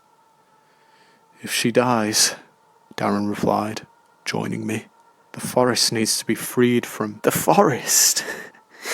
Eileen spluttered, laughing. "I've never understood this fascination with trees and earth." I am the Highlands. A sinister spectacle unfolded. Arnold Avisham's deformed body enveloped Eileen. His rotten flesh merged with hers, and the pair formed a singular abomination of decay and evil. I recognized the outline of the monstrosity before me, the horror that had dropped my baby from the watchtower. The 10-foot-tall entity lumbered towards us on twitching, near-fleshless legs. Its giant form was bent sideways, as it could scarcely fit in the room, and it only kept growing. Darren and I ran. "I'm out of ideas, Peter," the man cried, as we sprinted down the corridor. "Yep," I shouted in response. The creature was pursuing without pause for breath, and its nearing growls made it quite apparent that we were not going to escape. The hellhound was too fast. But as we neared the school's entryway, I became aware of dampness. "Peter?" Darren started. "I know," I replied. "Smells like petrol." As we turned onto the final stretch of corridor, facing the outer world, we saw something entirely unexpected. In the entrance of the school, silhouetted by the day's dying light, a man and a woman stood anxiously. I could only distinguish their outlines. "Is that Tommy?" Darren asked, panting. "And Maria," I said. "Hurry!" Tommy yelled. I was swept from my feet. My body somersaulted into the school lockers like a limp rag doll. and my revolver clattered to the floor. I looked up at the enormous annihilator, the monster that had tormented our village for 30 years, from the shadows. 2 monstrous siblings. It had to die. And as I lay in a thick trail of petrol, I started to piece together the plan that Tommy and Maria had made. When we were clear of the school, they planned to set the building ablaze. But Darren didn't run towards the exit. He beelined the revolver. Get out of here! I cried. The Avisham abomination clutched Darren's neck and hoisted him into the air. I saw the fear in the man's eyes as the unholy monster began howling. Not wasting a moment, I stumbled to my feet and scooped up the firearm, before aiming at the creature's arm. I fired. The Avisham creature screeched in agony, and its fingers reflexively released Darren's neck. Come on! I shouted. We scurried towards the exit, and I could see Maria fiddling with something. Our trusty lighter from home. Not so trusty these days, I remembered. When Darren and I reached the entrance, we turned to face the Avishams. The seemingly unwounded monster hurtled towards us. Peter! Tommy yelled. The monster's darkened, unnaturally long limb had silently spiralled around the corridor. I hadn't seen it slip towards me, but I felt it yank my body to the ground.